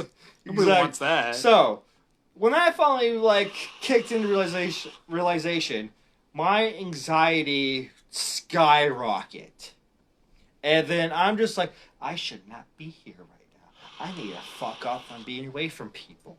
So I ran downstairs. I see Major and Corporal looking at me, and Major's like, "You okay, man?" And I was like, "Yeah, I just gotta fuck off somewhere. I'll be right back." So I went out the back door, went to my tent, grabbed my emergency case of beer, because at that point, I needed a beer. Yes. So after that, I walked like maybe 50 yards away from the fucking Ghoulcrest, and just stared at the moon and just started drinking beer. About maybe 5 minutes later, Major comes up to me and he's like, "Dude, are you fucking okay, dude?" And I'm like, yeah. I just can't be around people right now. I gotta take care of my own thing. I'll be fine. I gotta fuck off. As we say at Wasteland, I gotta fuck off. So Major just gives me like this weirdest look. He's like, "Okay, dude. Well, if you need anything, let me know. I'll be inside." I'm like, "Sure. Yeah. Okay." So he walks away. So I'm just glaring at this fucking moon, and I just pound my beer, and the beer is gone before like 20 minutes after I realize, okay, I'm feeling better. I'm okay to go social. So I finally get back inside the Ghoulcrest, and then I can't remember if it was Major or a couple of the Skullduggers came up to me like, "Dude, Corporal just fucking tear the Baron's ear after she found out what he fucking did to you." I'm like, "Wait, what?" Fucking go Corporal. Yeah, Corporal is literally the mom, not Mama Hen, a mama fucking bear. You fuck with one of her cubs, she'll tear your asshole apart. Right? Because she might be itty bitty, but her fucking Irish blood will just like destroy you. Like literally mentally, not physically. Maybe not physically yet, but mentally is the first impact I should probably fucking say. So yeah. I'm like, whoa, fucking really? It wasn't that big of a deal. I figured he was just horsing around and shit. I feel fine. Anxiety happened, and fucking I just had to be away from people. So after that, I see the Baron like maybe 20 feet away from like Ghoulcrest and the Mushroom Clown, just like standing alone in the dark with his head down, like he like a puppy just got scolded. And then fucking here comes Mickey Bang Bang, who like supposed to be like the new leader of the Skullduggers. Yeah, comes up to me he was like so apologetic to me. He's like, "Dude, I'm so sorry the Baron did that to you.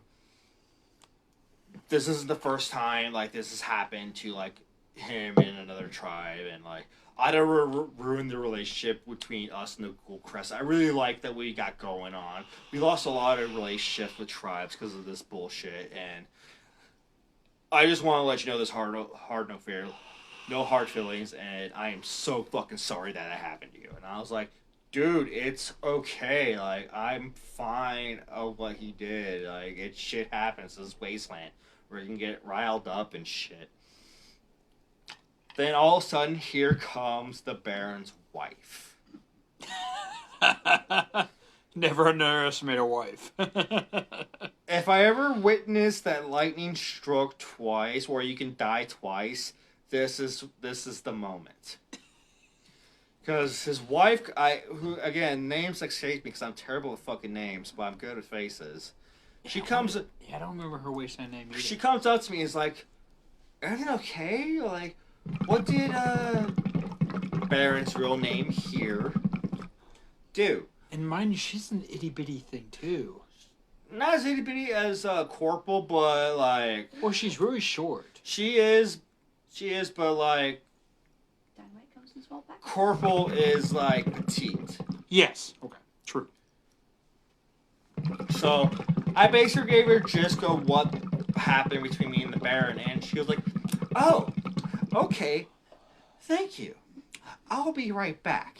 And she walks towards the Baron, and like we don't really hear a whole lot, but we just see her just like finger point and all towards the Baron, and like I was like, "Oh fuck, what have I done? What did I just unleash to the Baron?" Now I feel like an asshole. Oh, so I just saw a comment from the Burn crew. So if you guys, he says, I'd like to light something on fire, both of you. So my inspiration to the Burn crew, you want to bring something to light on fire, bring Jenga. Bring giant Jenga, light it on fire, let's play some motherfucking Fire Jenga. Fire Jenga. I'm down. I am fucking down. I have brought Fire Jenga to Wasteland several years. About 6 years in a row. And then in the last couple of years, I have lacked the, let's say, resources to get it out there. Not really a great place to cut all the pieces and not a great way to haul all the pieces. But I love Fire Jenga, and if the Burn crew ever wants to light something on fire for me, let's play some Fire Jenga. I'll totally play Fire Jenga with you fucking crazy fuckers. Right? Go back to your story. Alright, so at this point of craziness that's going around throughout the night, I was like, okay, I think I'm gonna call it for the night and just go to bed and wake up and just finish the fucking camp so we can get ready for Wasteland. Yeah, they started to build more. Yeah, we weren't officially done, and the next day was the official day of Wasteland. Yeah, it was opening day. Yeah, it was Wednesday. So, I wake up. I can hear, like, Major and Captain talking to each other because they wake up the fucking crack of dawn somehow. And I'm like, okay, they're up and about. Let me get up, get dressed. Yeah, I swear those guys live on like 10 minutes of sleep the entire event. Sometimes. And that's collectively. That's not every night. No, it's probably the total of Wasteland. Right? Because they party until dawn and then also wake up at dawn. Exactly. Like, that's their thing. Right. I don't know how they do it every year. So, I immediately, once I'm up and about, out of my tent, I immediately go up to, like, Major and Captain to figure out, okay, I'm up. What do you need me to do? I'm ready to build. And, like, Major was like, yeah, dude, the Baron's looking for you. I'm like, what? He's like, yeah, he wants to apologize for what happened last week. Oh, okay. Then I realized, as memories finally catching up with me, I look at my arm and just realize the fucking hideous fucking gash on my arm that I ever had. Because, like I said, it was literally wrist to armpit. I was like, okay, let me go to the med tech, because this doesn't look healthy, and we're in the desert, and I just want to make sure it just doesn't get highly infected or worse. Yeah. So, First time I went to the med tent at Wasteland Weekend, and they pretty much wrapped my arm like I was a fucking mummy. So, I get out of the tent, finish build, because I couldn't find the Baron.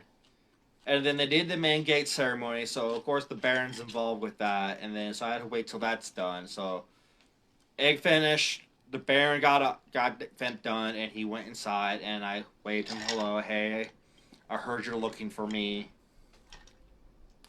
And then he's like, oh, good, I'm so glad to see you. Come on over here. Baron in that voice. Yeah. So, he was all like, he comes up to me, he pulls me aside, and he's like, dude, I want to apologize what I did last night. There's no hard feelings between you and me. I actually really like you. You're a really good guy. I just went, when I was going down the stairs, I took the joke a little too personally, and I shouldn't have done that. And I've learned that now. And I was like, okay, it's okay, dude. Like, I never took any bad blood or took it personal. Or what last night, I figured you're just horsing around and shit, and there's no hard feelings between us. We're good. We're good. And so he's like, I'll be right back. So he walks towards his fucking tent in a little corner area. He goes in. He comes out and he pulls out this beautiful fucking like cutlass sword with a fucking metal sheath on it. And he presents this to me. Here. This is a symbol that there's no bad blood between us. And my sincere apology to you. Please accept this. And I was like, whoa, dude, this is fucking awesome. Yeah, thank you. And I took it, and I was like, yeah, now I have a cool fucking sword.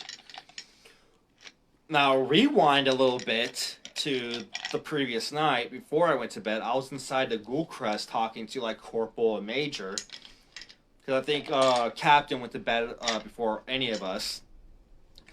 So I was all like, oh yeah, the fucking Baron's a great guy. He gives you guys fucking guns and daggers and knives and shit. And all I got from him was the shitty scar that's about to fucking happen. And then the next day he hands me a fucking cool fucking sword. So in my head, in reality, like, dude, I was just fucking kidding around last night. I didn't mean that. So yeah, that's one of the big stories of like how the Baron made me. And like throughout the week, me and the Major were just like dicking around like, dude, you should just get like a picture of the Baron and just like flex the scar. To show you like what the fuck he just did. There you go. And like, even though that picture never came to be, but we still bring it up. And I'm like, yeah, here's how the scar is healing right now. So it's only right here that's where it's the worst. This one's completely faded, and you can't tell anymore. The friends you make out in the desert. Yes, we're still going, Moth Eater. Fuck. Right? He finally chimed back in. He Good. took a break, apparently. Speaking of, hold on, I need to take a piss. You tell a story now. So a story. Tell them about last year's bounty hunt that you had on you. Okay, I could do that. About the doppelgangers. Oh, the doppelgangers. Yes, Yeah. yes, that is true. So, this story starts in 2018, actually, technically. So, because of 2018, I had this big hype that I built up. If you guys were listening earlier, I told the whole story about the Red Hand chasing me, the USPF chasing me, and then Rage quitting, and then the Rush Devil was taunting them, and them was chasing me. So I'm wanted by like 3 groups. So I'm a big deal. You know, I'm kind of a big deal. And I always have to laugh when I talk about myself being a big deal, because I'm not. I try not to be so egotistical, but I'm like my ego talk. So I'm kind of a big deal, and I'm an outlaw, and I'm well known. So for 2018, I get caught well, and then 2019, I do another big hunt and everything. So for 2018, there was a buddy of mine who got snagged by the red right hand because they thought he was me. Because he had a beard, he was white, a white guy, pale skinned, and he had a top hat. So that's pretty much the Hatter. I mean, let's be honest, like, back in 2012, when I first created this look, it was pretty unique. Once upon a time. Once upon a time, it was pretty unique. I can't say for sure whether or not I was the absolute first Wastelander to wear a top hat, but I was definitely... You mainstreamed it. I mainstreamed it. I was complimented a lot over the years. And many people have told me that they were inspired. So... He watched the whole movie. I like how you said wash and not watched. So a buddy of mine, his Wasteland name escapes me at the moment, but he was caught by the red right hand thinking that he was me. So he posted some pictures that he had taken with them when they had caught him as the Hatter in 2018. So in 2019, I took that idea and I ran with it. And I was like, well, the Hatter is everywhere. Everybody's a Hatter. Everybody's got a top hat and a beard. And like, we're all a bunch of Hatters. I don't care what gender you are. If you rock a top hat, you're a Hatter. You know, I don't care if you got a beard. I don't care if you're light-skinned. I don't care if you're Irish like I am. If you rock a top hat and you're at Wasteland, you're a fucking Hatter. We're all Hatters. Right? Right? Exactly. Another Hatter right there. I'm not wearing my top hat, but yeah, I do wear top hats. So, the top hat at Wasteland is definitely not unique anymore. Which I love. Don't get me wrong. I'm not hating on anybody for stealing the look. I love seeing top hats. I held a top hat competition, for fuck's sake. Like, I love top hats. I want to see your creativity. I want to see you bring it. I want to see you make a better top hat than me. Top the top hat. Top the top hat. Like, if you're going to bring a top hat to Wasteland, make it worth it. Top this or don't even try. That's my whole point. Right. Okay? Yeah. So for 2019, I got this idea inspired by that story of my buddy being caught, that there are so many people who look like me that I'm just everywhere. So I am the Hatter, we are the Hatter is Legion. That type of thing. And so I made these pins made by Wirehead. Yeah. That had my logo on it, my insignia on it.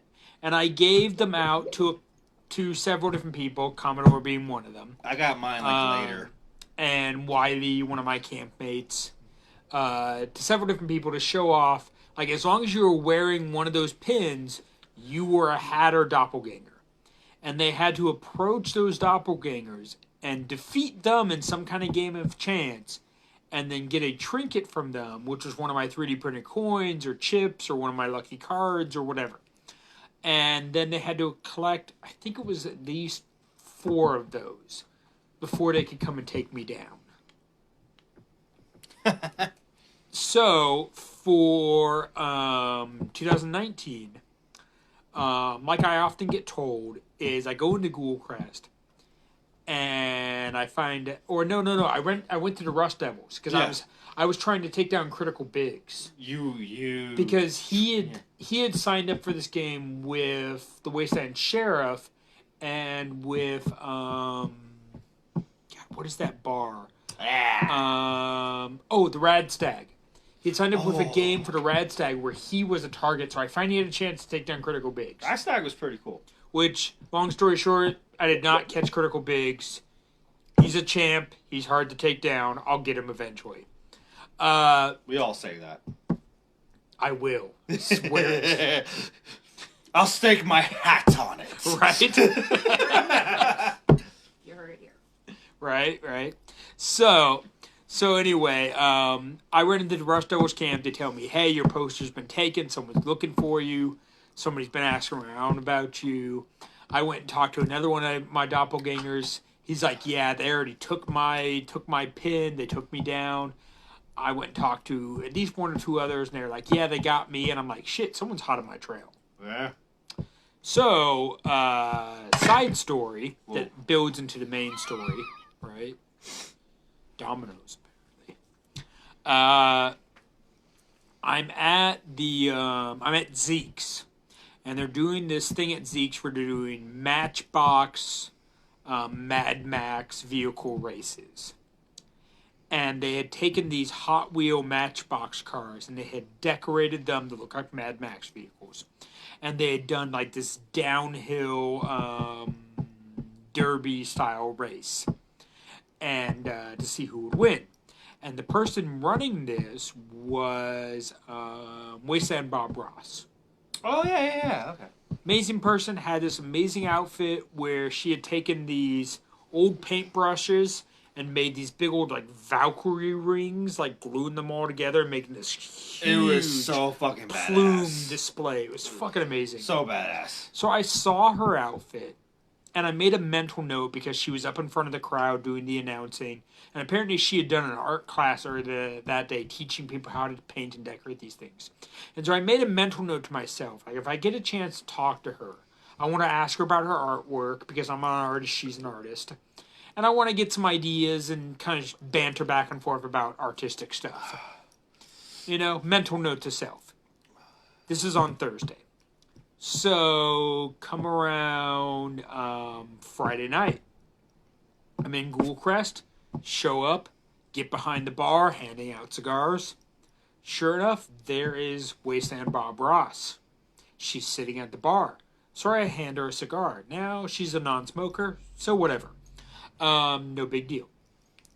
She doesn't have to smoke if she doesn't want to. Who cares? Anyway, we start talking about artistic stuff. I'm telling her about my hat. I'm asking her about her racing project with the Matchbox cars. We're going back and forth telling stories. Talk for like an hour, maybe more. We eventually get into like our costumes and how we made those, and I'm asking her about her paintbrushes and all that stuff. And she's asking me about my hat. I'm telling her some stories about how these various things came about, how I got them.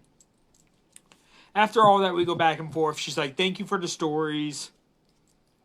It was so much fun meeting you. I love it. I got to go to bed. I got to crash out for the night.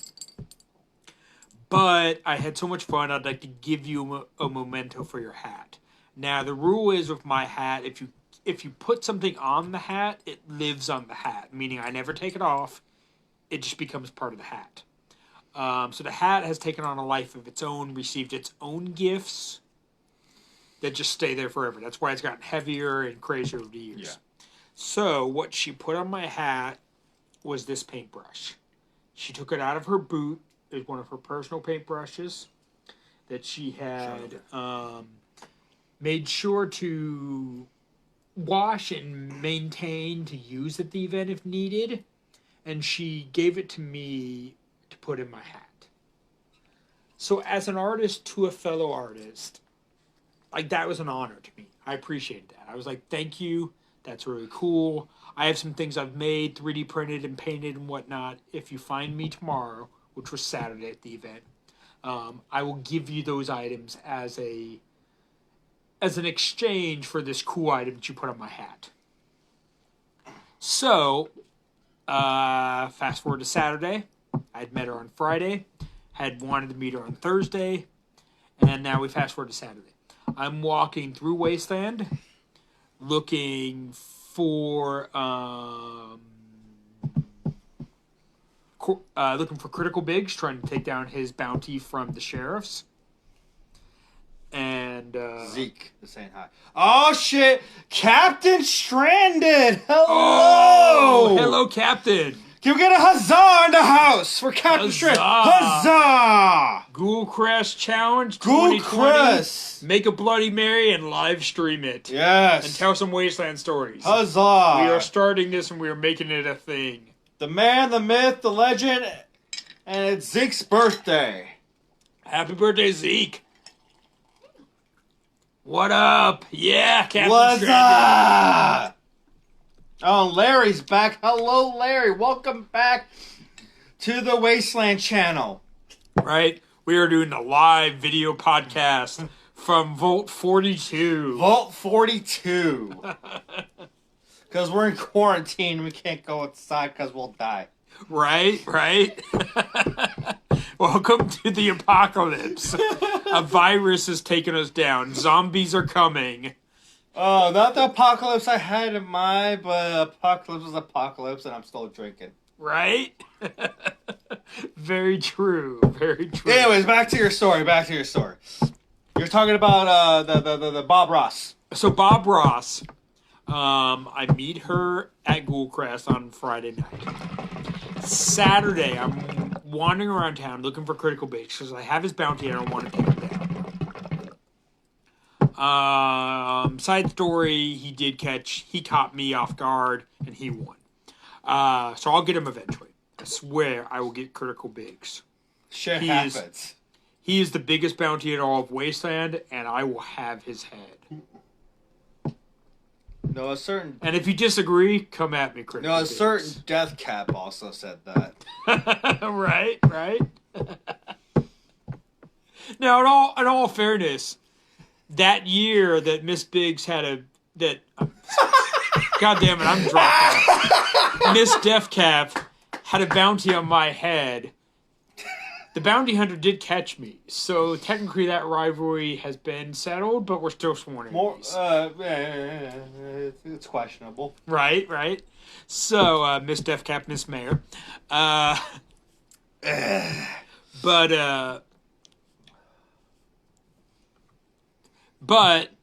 So I meet Bob Ross at Ghoulcrest. Now, Saturday, I'm walking around Wasteland. It's like afternoon time. They're doing their costume contest.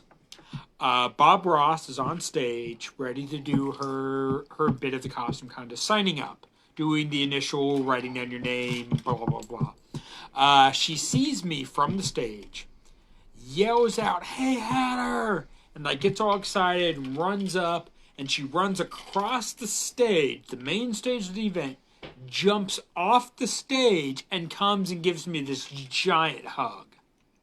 Amazing. Just loved it. Love getting hugs. Please. Always. I encourage hugging. Except for right now. Give a Wasteland salute right now. Because it's distance, and we can show love. Right? Oh yeah. Social distancing. Social distancing. At its finest. There we go. But she gives me a big hug. And she's like, "Oh, I really loved meeting you yesterday. It was so cool. Had a blast at Ghoulcrest. Hope we get to go there again." Because apparently she wasn't an official member yet. And I'm like, "Oh, cool. I'm so glad I ran into you. I just happen to have those items I promised you last night. Here is some 3D printed trinkets. My hobo coin, my Hatter chip, all that type of fun stuff." You just gave her all that shit. I did. Because she gave me this paintbrush, and I really appreciated it. So I gave her a bunch of items. And she's like, "Oh, and I have one last thing for you." This is my favorite part. And I'm like, and in my head, I'm like, well, you can't give me anything more because now we're even. You gave me something, I gave you something. If you give me something else, now I have to give you something else. It amps it up. Don't do that. Because I have this thing about, I want it, even exchange, artist to artist, right? Yeah. Oh, yeah. So anyway, she's like, "I have one last thing for you." And she reaches into her little knapsack or whatever she's got going on. And she pulls out my wanted poster. And you've been had. And I'd been had.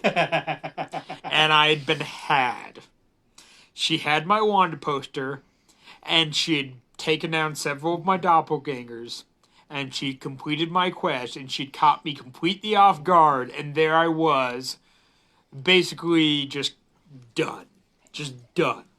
And I'm like, "Oh, I don't even have the prize for that on me right now." Awesome. Great story.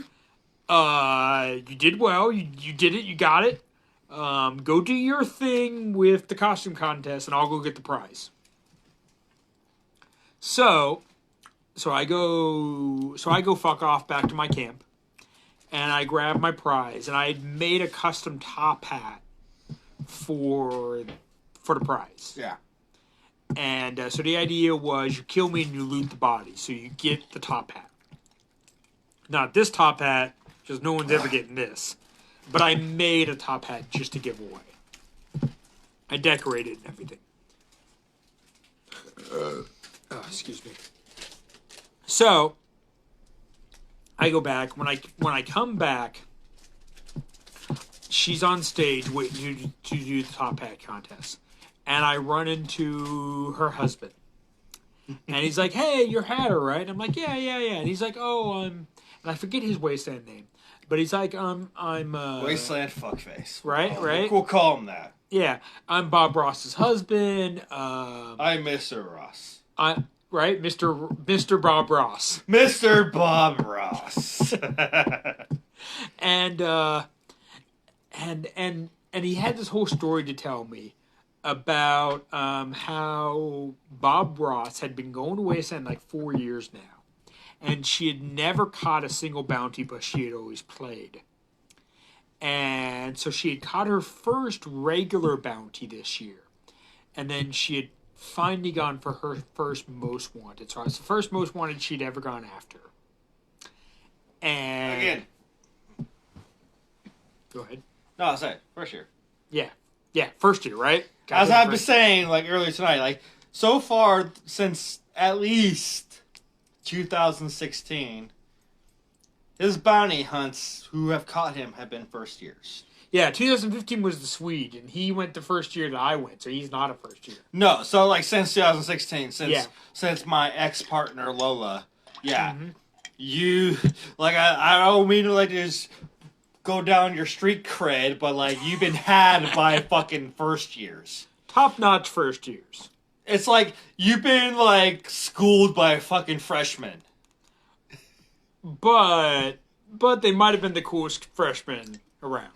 They're the freshmen that like, okay, we'll let you in on a little clique. They earned it. They earned it. They earned it. They earned it. Because my bounties are not easy. They're challenging, yes. Yes, that's the point. They're you can complete them, but they are a challenge. Some bounties are harder to complete than others. I won't comment on anybody else's bounty. That's their game, their thing. But mine can be completed, but they are challenging. So, yeah. So Bob Ross. Her husband tells me a story of how she had taken down several doppelgangers, but gotten to this point where she had seen so many doppelgangers, because mind you, at this point, I had been handing out the big pins and small pins. Big pins to anybody who is an official doppelganger, small pins to anybody who I really love their top hat or competed in my top hat contest. Hosted by Camp Eat the Rich, Pinkies Up, Fancy Fucks. And always got to give a shout out to those people who helped me along the way. And oh god, what is his name? Scorpion Piss. Yeah, Scorpion Piss. Sir Scorpion Piss. Sir Scorpion Piss. And Lady, a great gent, by the way. Yeah, and Lady Red Queen, who were my other co-host for the Top Hat contest. She was good. Judges. Very good. Yes. So anyway, by this time I had given out dozens of these pins, so I'm fucking literally everywhere. And she, Bob Ross, had become overwhelmed by how many people had my pin, and was just ready to like give up. But then between her and her tribe mates and her husband, looking at my wanted poster, they noticed that I had Ghoul Crest on my hat and on my tie. And so they figured he's got to be a member. They were not members. But if we go there, we can meet him and get a better idea of what he truly looks like. Oh, yeah. So Bob Ross had made a trade with somebody for her artwork to get a guest pass as a +1 into Ghoul Crest and try to meet me. And apparently she had waited over an hour sitting at the bar before I came in. I'm not sure if I was there, but, like, she was there. Yeah. And then, apparently, when I showed up at the bar, she didn't see me come in, and her back was to the bar, and she was talking to somebody else, and then she turned around, and I was just there. Like an NPC that had just generated out of nowhere. That's the way she put the story, and her husband put the story. Okay. That I was that NPC that just generated on the quest, and they'd finally met me, because that was the whole side quest of the entire Wasteland, was to find and take me down and meet me and everything. So, what's up? 141. I just asked her a question. Oh, what time is it? Okay. Yeah, we should probably be ending it soon. Well, So anyway. I'll keep this chain going. Right. I gotta get some sleep because I got work. So anyway, so she had this whole side quest to try to find me, meet me, and she completed it. She met me in Google Quest. And then she finds me Saturday and she catches me. So I got this whole story from her husband, and it made the fact that she'd taken me down worth more, because she hadn't had a chance to tell me the full story because she was doing the costume contest and everything. And on the night when she met me, of course, if you know the Rush Devil's bounty hunting game, is that it's open during the day and closed at night. So when the sun goes down, that game is closed because everything's safe, everything's neutral. So she couldn't take me down Friday night, so she had to catch me again Saturday. But I set myself up because I was like, if I see you Saturday, I'll give you some gifts. So, anyway, she took my prize, she took me down. And Wasteland Bob Ross, I wear this memento on my hat to commemorate my loss to you. Huzzah. Huzzah.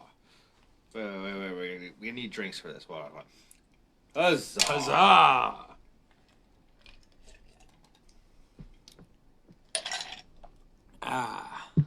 Alright. And as Captain Strange, like, Ermagerd, I need hookah. Well, Right. Well, come to Sac, because we got plenty of that. And of course, we have the lovely Mr. New Vegas hookah. Yes. Made for Wastelanders by Wastelanders. Yes, for Wastelanders by Wastelanders.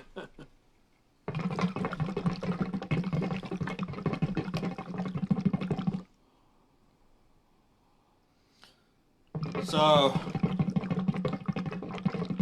the person who almost caught me, not as long, but it was definitely memorable. You had her in there a bit. Okay, so this was 2017. This was the first year I was able to DJ at Wasteland Weekend. So I'm waiting for my first gig at the Forlorn Hope Saloon. I run to a friend of mine. They are what? God damn it, a wonderful evening. Yes, come down to Sacktown. Yeah. You're always welcome here in Vault 42. Yes, Vault 42. Vault 42. Captain Stranded is always welcomed here. Yes. When we are all allowed to intermingle. Yes. When it's okay to not social distance. Anyways. I ran into a friend. She is a mercenary. I knew this from the get-go. She sees me and she's like, oh shit, I've been looking for you. So, somebody from the Warboy camp is friends with you on Facebook. And he really wants to meet you in person because he's been following you for a while. And I'm like, okay, I had like about a half hour time to kill. Yeah, we could go meet him. He's like, yeah, he wanted to invite you to dinner. So I was like, at first I'm like, hold on. I don't really recall me being friends with anybody from the War Boys. And don't trust anybody at Wasteland. Yeah. When it comes to lore. Yeah. So I was like, who the fuck in the War Boys camp? One of the main tribe camps. I use this like fingers. If you see the fingers, you know where I'm going with this. I gotta knows me. Even social media knows me. So I'm like, okay. So I pull out my pistol. I'm like, okay. Doesn't know how famous he is. Okay. Fuck. Lead on. So I follow her and another mercenary that she was with. And we meet up to a guy. He seems to be like their medic person. I can't remember the term for war boy, what he goes for, but yeah, he's basically their doctor. So he was all like, "Oh shit, dude, it's so good to see you. I've been looking all over for you." I'm like, yeah, I'm friends with you on Facebook.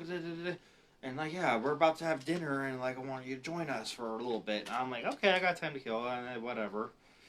And then all of a sudden, he blows a whistle. And every single war boy that was in camp pulled out a gun and circled me at standoff. And I was like, what's going on here, boys? And then the guy who planned all this pulls out a bounty poster. It's like, I'm here for your bounty because you killed my girlfriend. Because I actually killed one of the parators earlier that day, who happens to be the doctor's girlfriend. Okay. So, I was like, about that bounty poster. Because earlier that day, someone already took my bounty. And that was also the first time I've learned that, like, oh, Rustovos are posting up multiple posters of your bounty. Okay. Would have loved to learn that in advance. So I told him, like, yeah, someone got my poster already, but this was actually pretty amazing. You put like maybe the most thought into trying to get my bounty. And I wish this could have been a successful story to tell at Ghoulcrest. So yeah. That's when the war boys almost caught Commodore Pistolet. And for Moth Eater, yeah, huzzah, cheers. Huzzah.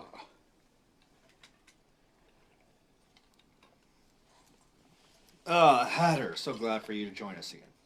Right. I take myself a bathroom break. Oh, yeah. So yeah, I told the almost war boy bounty caught. I told the Baron story. Yeah.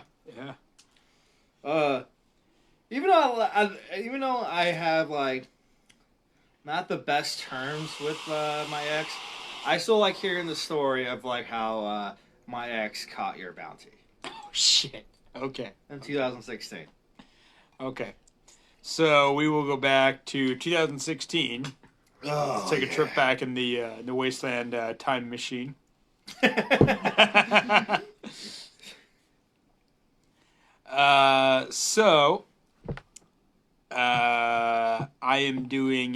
was doing a Most Wanted again. Captain. I'll hopefully hear from you soon. All right, good night, Captain.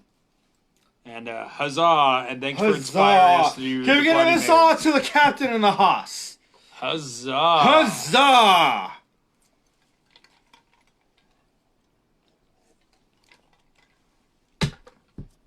So, this will be my last story for tonight because I have to get some sleep because I got to work tomorrow. And Commodore can do as he chooses and stay on if he wants. Yeah, I got nothing better to do tomorrow, so yeah, I'll pretty much be here until I pass out. All right then. So more stories of Commodore coming More up. stories that I'm aware of that I'm telling. So, 2016. I have a bounty out for me, of course. It is a Most Wanted. I had gotten this idea because I'd been a member of the Ghoulcrest now. And the Ghoulcrest is a fine establishment. See your face. There you go. With refined people of the apocalypse. So we are highbrow. We are classy motherfuckers. And so in the honors of refined members, I decided I would do a duel for my bounty. And I created a dueling box. Now, keeping in the rules of Wasteland, it was squirt guns. But they were painted to look very realistic. 6-shooter style. But we did a dueling box where I created a full wooden box made out of cedar, aged, rusted, painted up, guns painted up, with a bottle of water that was in an aged glass bottle, all for the effect. So you have your guns and your ammo, your black powder, all in one box. I gave that to Captain Stranded. He placed it behind the bar for safekeeping. This is my goal. This is my bounty for this year. The steps were relatively simple. They had to, 1, have caught a previous bounty, of course, as always the rule for Most Wanted.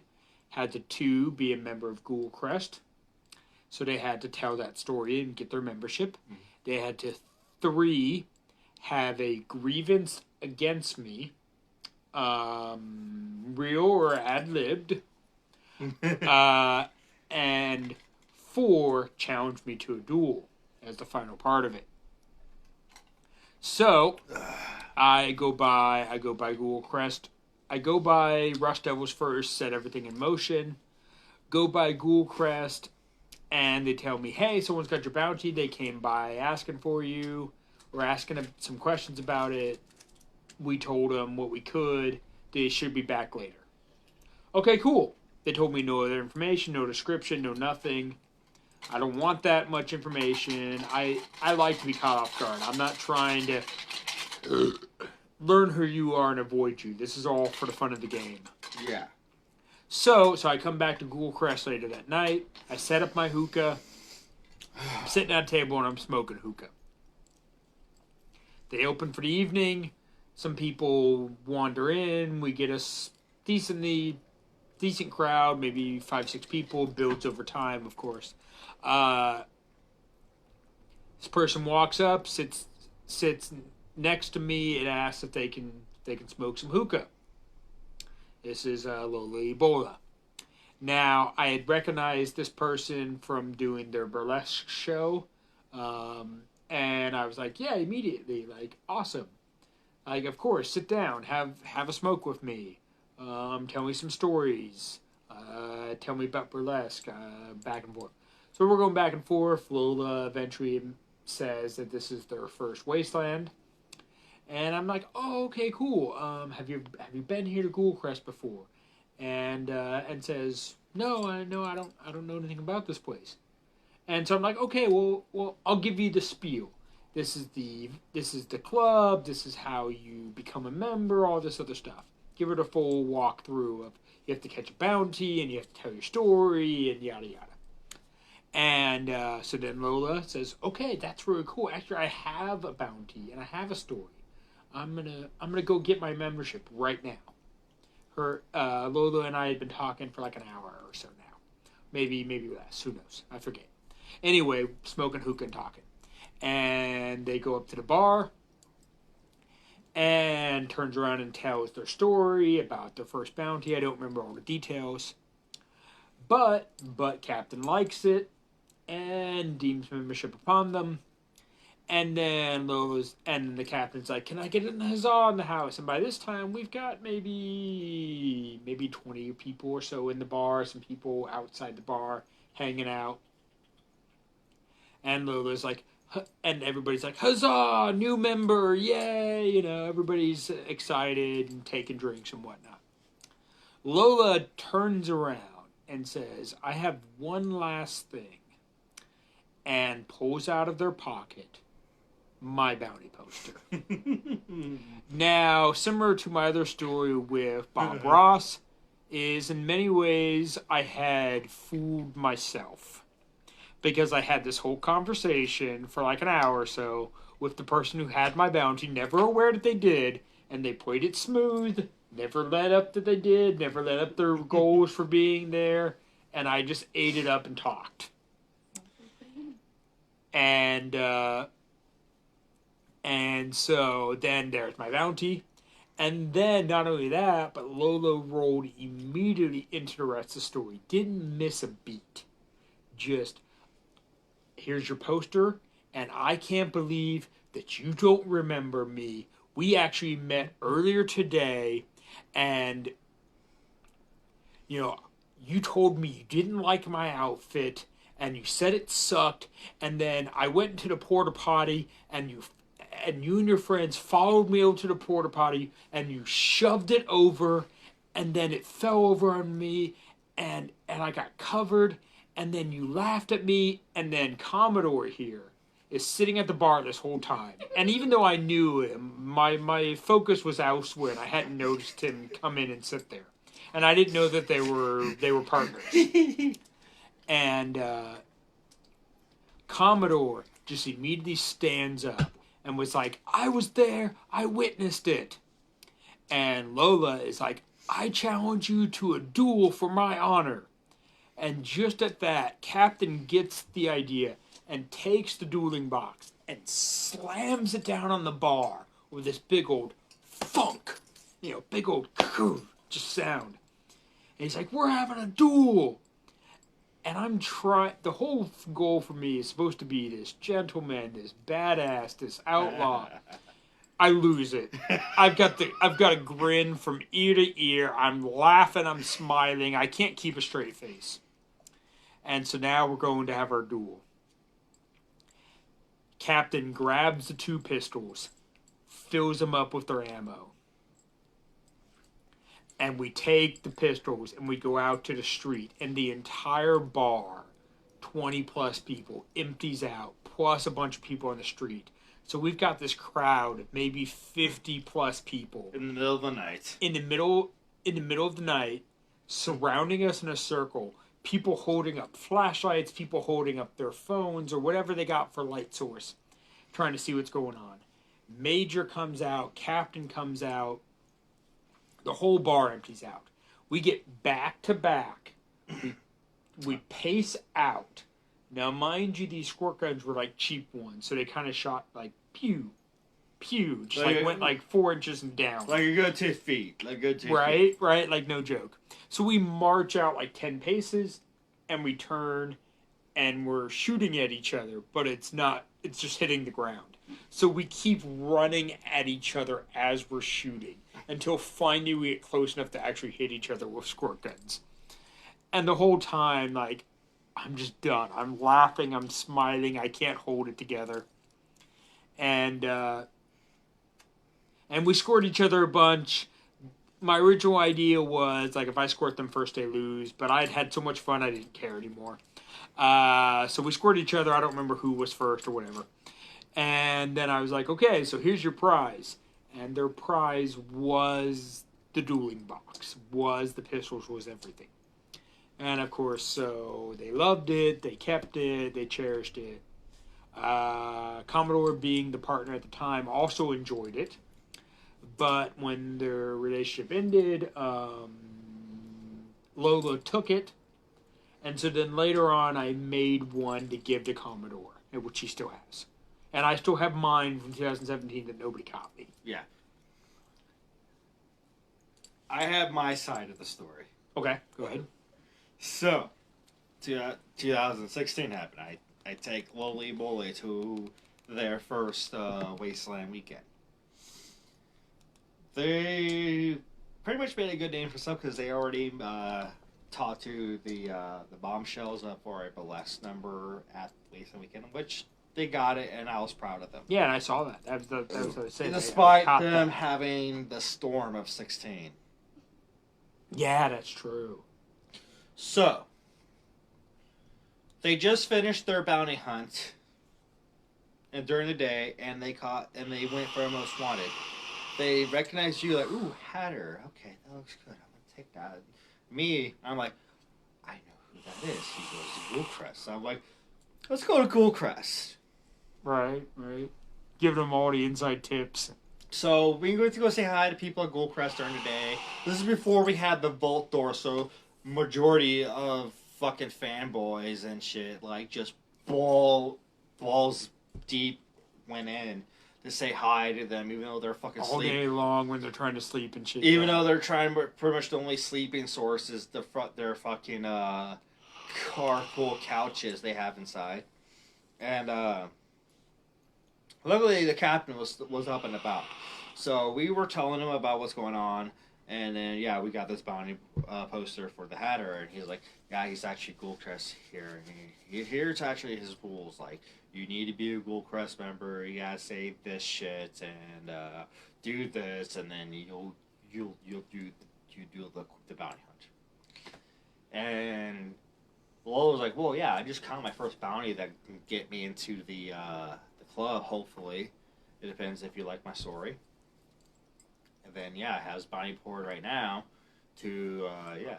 They're like, cool. Make sure you get your tie when the Hatter's here, so you can just get him right then and there. I got set up by my friends. And we're like, yes, we'll do that. So later that night, me and Lola strut in. Lola does their thing, and like we spot him. Lola does their thing, and I do the best thing I know, just sit in front of the bar and drink. So, finally, they come up to the bar and tell their bounty hunt story to earn their tie. So, Lola earned their tie, and everyone's all clapping, giving them huzzah. And then, I'm going to have to use this hookah because I need to do the best, my favorite part. Yes. Oh, yeah, that's right. Lola turns around like, but I'm not done yet. I got some unfinished business to settle. And pulls out the wanted poster of the Hatter. I got a score to settle with you, Hatter. And then everybody in the back, this is a packed fucking room, turns around and just looks at the Hatter. And Hatter's just like, Just mid inhale on the hookah. what? Like, what's going on? My favorite facial expression right now. And then, like, yeah, Lola tells their story of, like, why they're having a feud with you. And then they mention my name. And I'm, of course, finishing my drink. And I immediately turn around when I heard my name. Like, yes, I was there. Fucking dick move, man. That's some fucked up shit. Right? And then here comes the captain with the fucking duel box.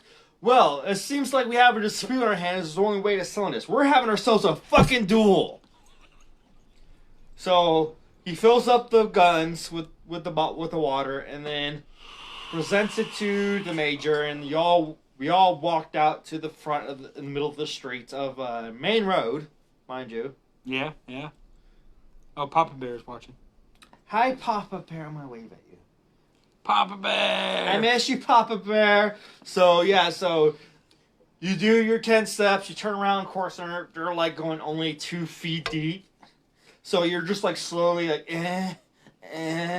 Right. And finally, and you're just like, oh, you got me, okay.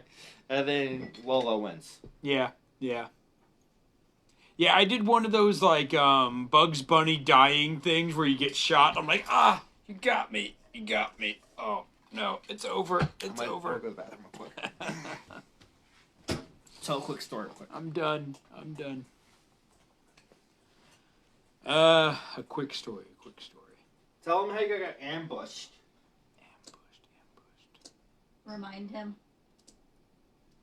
2018 bounty hunt. Oh, okay. So going back to what I told earlier, I built all this hype around my bounty for 2018. I taunted the Rust Devils, I taunted the Red Right Hand, I had taunted the USPF. And then 2018, burps. I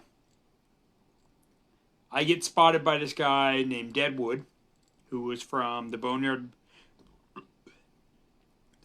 Buzzards.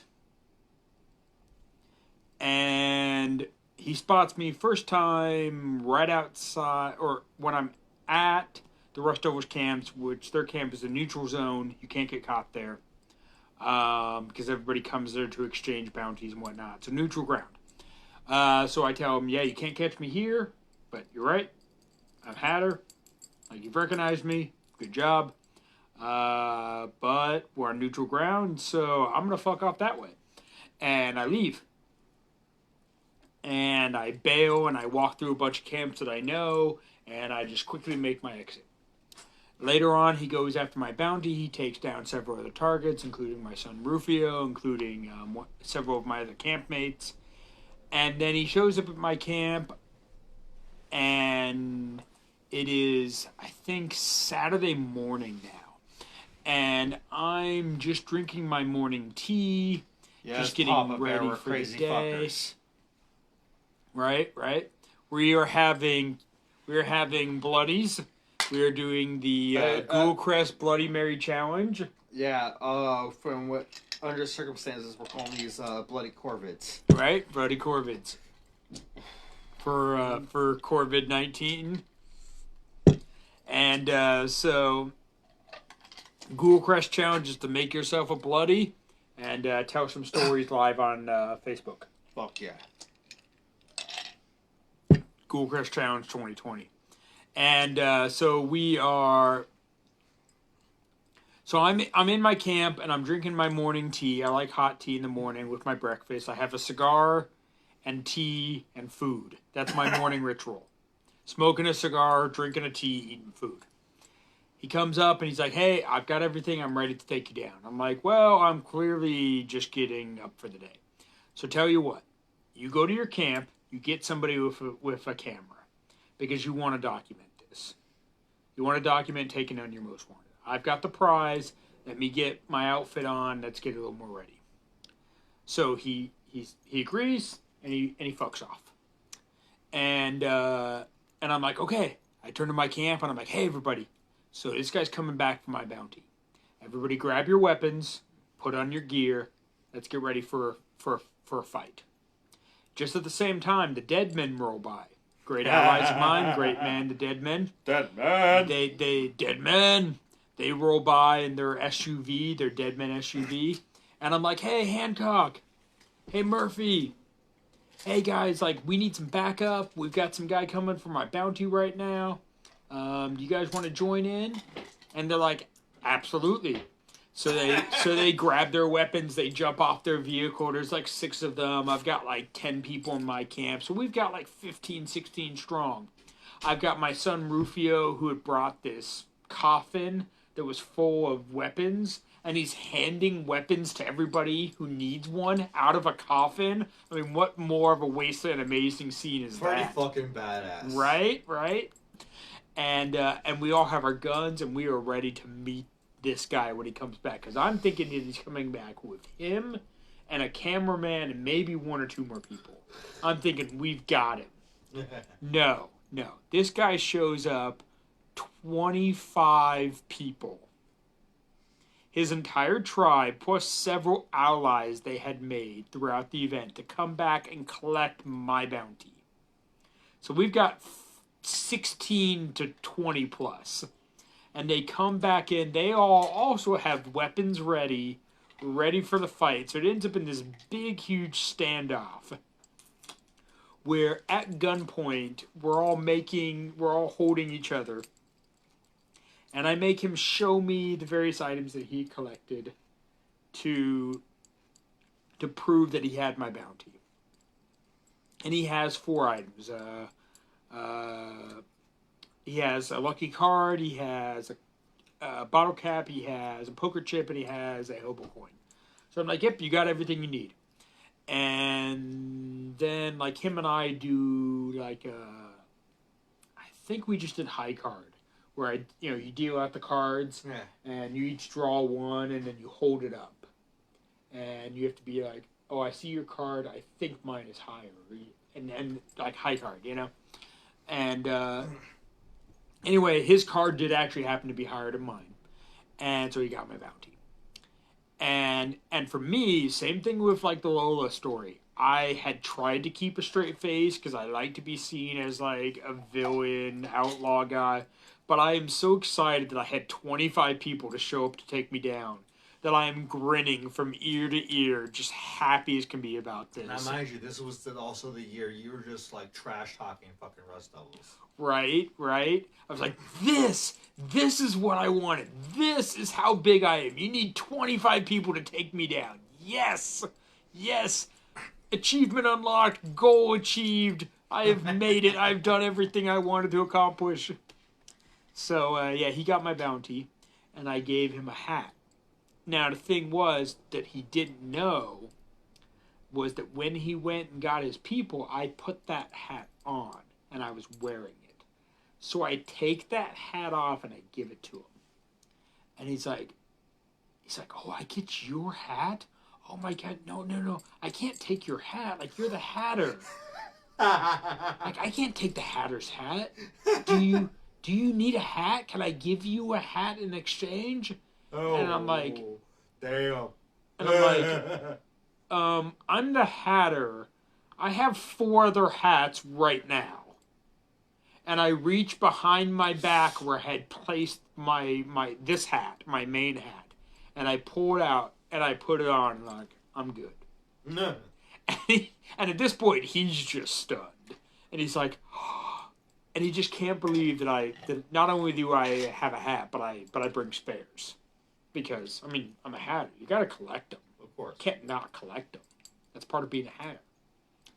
So yeah, that was me getting caught in 2018. 25 people who had to take me down.